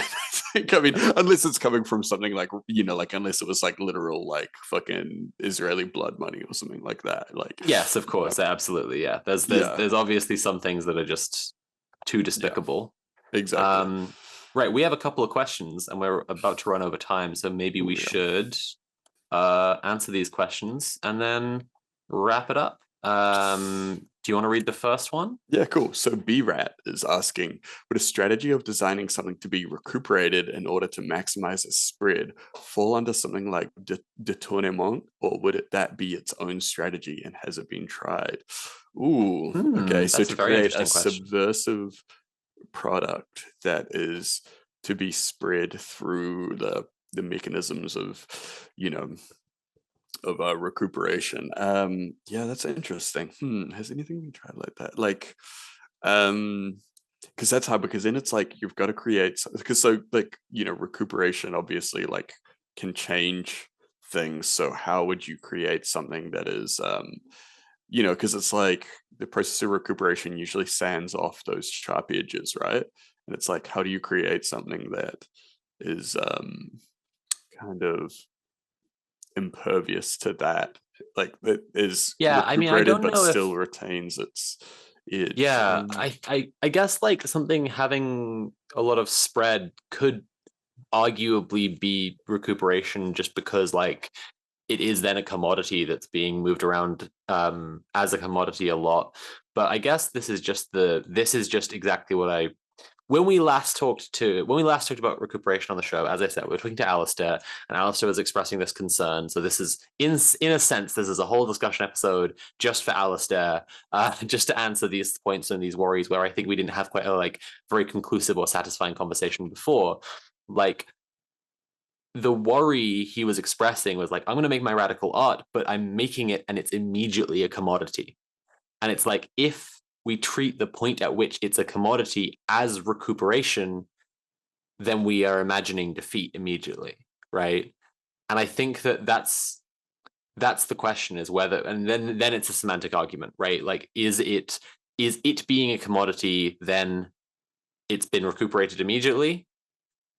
Because if it's been recuperated immediately in this example, right, it's a commodity, gets spread around a ton, but it still ultimately raises consciousness and does détournement, well, then maybe, and this is why I like this kind of idea of the tug of war. Maybe you put something into the world and it's radical, but it's also a commodity. It's music, it's a movie, whatever.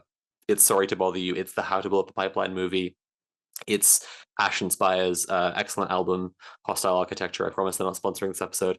And like, it gets pulled this way a little bit because it's immediately a commodity, so it's immediately recuperated in that sense. Or if we're having the semantic argument, like, that's not recuperation, but it's pulled this way a little bit. It's pulled towards being a commodity, but the more that it inspires people to do more stuff, right, like, the more it pulls the other way. And this is, that's an interesting thing about living in a world of symbolic politics, is just we have to accept that, like, art as a recuperated commodity, its job is to inspire. It's not going to do the thing on its own. It's not going to on its own make anything different. It has to make people think differently for them to do something different. So I guess, like, yeah, if something's encouraging people to, and we were talking about how to build a pipeline movie in our last discussion about recuperation. So, like, if it's going to encourage people to do direct action, right, then maybe that's it. Maybe that is a recuperated, commodified piece of symbolism or whatever, that is then doing something that's détournement. Yeah. Right. So the next one is from Apple Chips, the video game. It's weird. My husband and I want to start a business because we see that there's a need, but we don't want to be predatory. We're making it a co-op, but is that enough? I mean, I think so co-ops definitely come yeah. up in these conversations a lot. What are you going to say, Tim? I just think, like, the idea of, like, is that enough is kind of, like, really hard to kind of quantify, because it's like, enough for what, I think, yeah, co-op is a great way to kind of when you recognize there's something that you've identified a need, and there's something that you want to do and stuff. Co-op is obviously a really good way to get into that with, like, with you and your partner, or other people that are getting involved with it and stuff, and keeping it a democratic co-op sort of thing is, like, a really good way to go about it. And I think that, like, while existing under capitalism, that's probably one of the only ways that you could really effectively do something like that, is to keep it as a co-op. There are, like, we have seen a lot of companies start as co-ops, and then as soon as they kind of make it big, switching to a more traditional capitalist model. So that's something you want to keep in mind. But yeah, I would say, like, like, when we're asking, is that enough, it's kind of like, like, enough for what? Like, I don't think that, like, we don't need to think of every single thing that we're doing, like, starting this co-op. You don't have to be like, am I doing enough for the revolution or something like that with my co-op and stuff like that. But it's like, running a business as a co-op, I think, is a really good and a really like, that's a huge thing. And it definitely is kind of like, the more businesses that are run as co-ops, and the more workers that are part of co-ops, as opposed to traditional kind of employment models, I think the better. I think that's actually, that's doing heaps. So yeah, I would think that I think it's a pretty good start. Yeah, I mean, I'd agree with that. I think that, like, the question of enough is an interesting one. I think that it depends on what you're trying to achieve.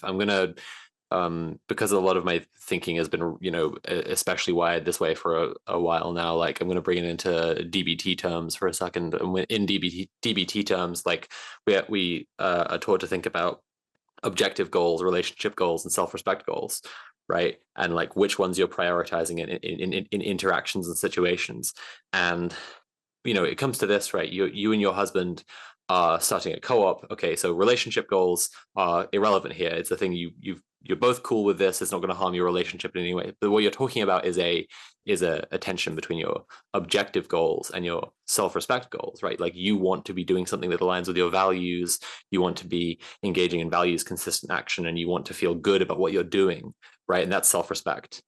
And then there's an objective, right? And it's like, how much is the objective to make money for yourself and be like self-sustaining in that way, like living off that thing, right? Because it's like if you were already comfortable, if you had a huge inheritance, you own your home, you live in like where, like you just don't need to worry about money, and you are setting up a thing and you're like, no, the only objective of this is the self-respect thing, the values thing, the I want to help people, you're like, I want to just volunteer all my time and I don't need to worry about a job at all. Yeah. So I'm going to go and join the Common Humanity Collective.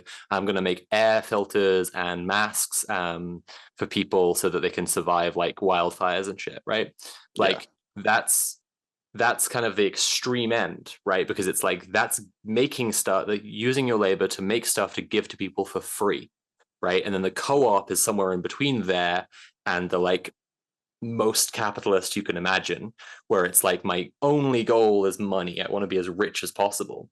Yeah. It's like part of the deal with the co-op is that you're trying to make enough money to be able to just keep doing the thing because you think the thing is valuable, right? And it's just like, that's okay. Like, it's okay that you just, need to get paid for your time or whatever. Yeah. Yeah. Cool. So what's the next one we got here? Abigail, I've talked with comrades about the Recuperating Effective Arts Council England funding on Palestinian liberation speech. Can you think of effective means for arts workers to determine this power? Okay, yeah. My immediate thought on this is Stormzy. When Stormzy did bars about Grenfell that concluded with the idea that we should burn down Theresa May's house and see how she likes it. There's an interview with Akala after he did that, where Akala is like, there is no way you got approved to do that on the BBC. Not at all. Like, there's no way that when the producers came around, they were cool with you saying that. Yeah. And so Stormzy was like, yeah, in rehearsal, I had different bars. I simply had different bars, right? And that's the thing I think of immediately here is like, actually, I mean, yeah, it's maybe that's it. Like maybe you present the arts council with different bars, and then on the night you do something else. Yeah. Tim, you have other thoughts or? No, I think that's like a perfect example, right? Like I think anywhere where it conflicts and the arts council funding requirements say don't say destroy the fascist state of Israel, you just cross your fingers behind your back, and then it doesn't count. Remember, kids, lying to corrupt hierarchical systems doesn't count as really lying because they're not people. Cool. So last one from Wintry Mute. What sort of things should people think about if they want to avoid their art/actions from being recuperated? You can't. You can't. That's it. Well, you can't. You just have to think about the tug of war. As Joyce Messier, the liberal from Disco Elysium said, I can't. That's how simple it is. One may dye their hair green and wear their grandma's coat all they want. Capital has the ability to subsume all critiques into itself. Even those who would critique capital end up reinforcing it instead. So, like that's the thing, right? Like you can make amazing anarchist punk music, you can make all that kind of stuff, but if it is not recuperated through the work that you produce, someone else will produce a recuperated version of that work. It's like I think I think instead of like, I mean, I think you can make it as sharp and spiky as you possibly can to, I think, deter some level of recuperation, you know. But yeah, I don't think there's a way that you can permanently, like, you know, there's nothing that can nothing that I can think Yeah. of that could create a force field from Yeah. recuperation. I mean, I You think just you think about the punk movement, and it's just like, mm, yeah, being as sharp and spiky as possible. Sometimes it just leads to a bunch of people who like are like, yeah, cool, it's really profitable, fashionable, fun, and cool yeah, to be sharp and to be spiky, and offensive. they're Yeah. not paying attention at all to the principles and Yeah, the yeah. I politics mean, you're seeing. yeah, punk is a good example because it was immediately recuperated. Like the Sex Pistols were the recuperation, you know? Like Yeah. Yeah, they yes. were the corporate band that was, you know, formed to sell jeans, like literally. So yeah, it's you know, I think there is a way to, you know, create art that will never be recuperated, but then it's also like, is it um like, do you want to create something to fulfill an artistic need, or are you creating something intentionally trying to make something that is unrecuperable? Which, I mean, I think Yeah. there is artistic value in that. um but yeah, it's a tricky spot to navigate. This is coming from someone that is a, you know, like an artist, professionally Yeah. an artist and stuff like that, because you know, at the end of the day, also, if you are a artist or content creator or something like that, and you have to um make a living, you know, like you've got Yep. to create something that people want to consume at some level. And, you know, obviously there's always your own time to create other things outside of your work, which is like a lot of what a lot of I would say, like, anti-capitalist creatives do, obviously. um Hmm. but yeah, I feel like it's a hard thing to be like, yeah, to, like, what is the goal of creating something unrecuperable? Because you could make something that is very extreme, you know, like To even some like, degree, something that is unrecuperable is almost definitely going to be something that doesn't sell, right? And then or like, even doesn't get like, regardless any of selling, like, doesn't appeal to people, you know, like, yeah, I mean, exactly. because Just doesn't get anywhere. yeah, yeah, you can make some really like amazing like harsh noise records and things like that, and it's like, obviously that is going to appeal to a certain demographic and stuff like that, but it's like, Yeah, are you creating something to get a political message out yeah. there? And Or an yeah, I don't know, example yeah, I would you go really have to to think in, about why you're creating stuff in the first yeah, place. the kind of media I consume the most is obviously like dense leftist theory books, right? And I think one of the most Mm. unrecuperable things is in that world is the capitalism and schizophrenia cycle by Deleuze and Guattari, and it's just like Oh yeah. unbelievably dense and so fucking hard to understand, even Mm. let alone like do anything with. And it's like, Yeah. yeah, that's like Foucault called it more of a work of art than a work of theory, and it's like, yeah, Mm. that's to some degree like quite deliberate because it's an anti-fascist. You know, Foucault was also calling it like the ultimate anti-fascist work, Yeah. and it's like, yeah, like it being kind of a work of art more than a work of theory is part of that, like stopping it being theories that like leftist theories explain how the state and fascism and hierarchies control us, and then those hierarchies and the people in them go, "Oh yeah, good idea, let me do more of that, that's great Yeah. notes, thanks bro." And then like, you know, Deleuze and Guattari come along and they're like, the body without organs is an egg. And it's like, yeah, if you put a bunch of time into understanding this, you get some really fucking valuable stuff out. And I would always recommend that Yeah. people who want to read Deleuze, but like there's nothing to lose. But there's but but a fascist is not gonna, you know, be able to Yeah. like, Yeah. or Yeah. more Like, importantly, the fascist system can't. But there's the thing, it's famously obscurantist because yeah. it is kind of unrecuperable. Yeah, and I feel like there's also an argument to be made for creating something very bold and making a big statement, knowing that it will be recuperated at some point, Yeah, but trying to you know, trying to do your to make your statement, do your damage or whatever like that. Like knowing that that will eventually come, but just hoping that you can make the you know, do the thing that you want to do before yeah. before that point. Um but yeah, Right. so yeah, a bit of This a has all tricky been a answer. very, very, very long segue into promoting our Patreon. because we too are trying to survive in a capitalist system.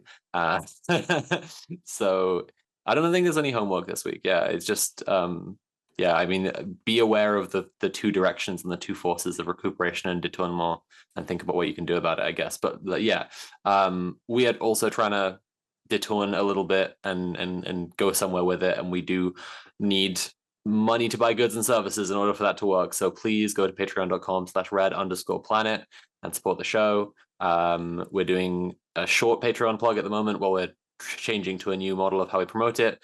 So we won't tell you all about the tiers, but I will tell you that the highest tier, the sickos, get a personal thank you on every episode. And that looks like this. Thank you, sickos, you little sick fucks. JBP, Queen Pib, Cassitastrophe, and Risk Inverse. You're our sickos and you make the show possible. Thank you so much. Absolutely. Yeah. Cool.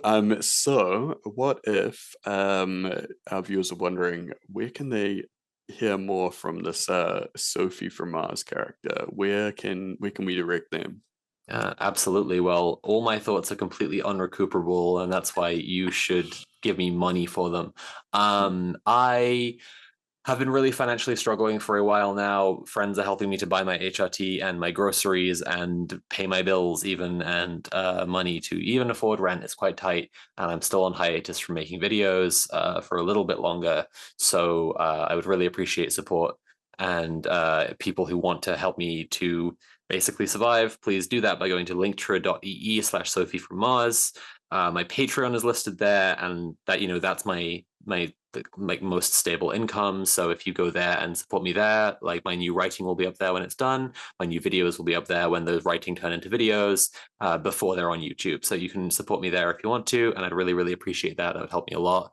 If you can't support me in a long ongoing sense, or just feel like you'd rather chuck some cash right at me immediately, that would be great. I don't have very much money in my bank account at all. So you can also do a direct payment there, just if you wanted to tip me and help me out.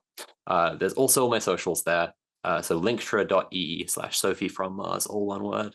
But what about the Tim heads such as me, the big Tim fans who can't get enough Tim? Where do we go? Tim fans can find me on Twitter and Blue Sky for, the once every 3 months that I log on to Blue Sky and see all the notifications and log out again. You can find me both places as Dread Conquest, or you can find me on YouTube and Twitch as Conquest of Dread. I've been plugging a little bit lately that I've also been working on a tabletop RPG. If you are into those kind of things, it's called Dark RPG. You can go to twitter.com, at Dark RPG 2000 if you want to see a little bit about it. I haven't posted much on there in the last little bit because it's very late in the game, and I'm also I'm exploring Kickstarter options and just all that kind of stuff. Getting the first kind of proof copies printed soon as well. So it's incredibly late in the game. It's almost ready. It's just in a bit of a playtesting phase before before we get into things. But it's also I've got all kinds of wild stuff for it now. Getting GM screens made, little custom 3D printed dice towers, which is wild. I actually feel like there's one around here somewhere. I'll show you. Hold on, just 1 second. I'm fucking hyped to see this. This thing right here. I know podcast people can't see it, but it's a dice tower that is actually a little box. And it's got Okay, podcast listeners, imagine an unbelievably sick dice tower. it's got I'm trusting that you already know what one of those looks like. Just imagine it's really fucking cool. And it's got Dark RPG, a little cyberpunk city map on top there. Open it up, and it's got places for your dice, but then it also transforms into the dice tower itself, like that. So you put the dice in there and they roll through and come out, and it's all random. If you're a nerd and into things like that, then that's where we're at with Dark RPG. It's coming soon. Excited to show people more, but I'm also excited to hear more about we have two other hosts that Yep. that couldn't make it this week, but Kira and Mule. If you're a huge fan of them, if you haven't seen them this week, but if you heard about them, if you think they sound cool, Yep. then Kira is available at linktree.ee/KiraChats, all one word, KiraChats, KIRA chats. And Mule, I believe, is available, all his links at linktree.ee/DJMule, DJMUEL. So that's all our hosts. And yeah, thank you for watching the show. And we'll see you next week. Yeah, awesome. We'll see you then. All right. Bye.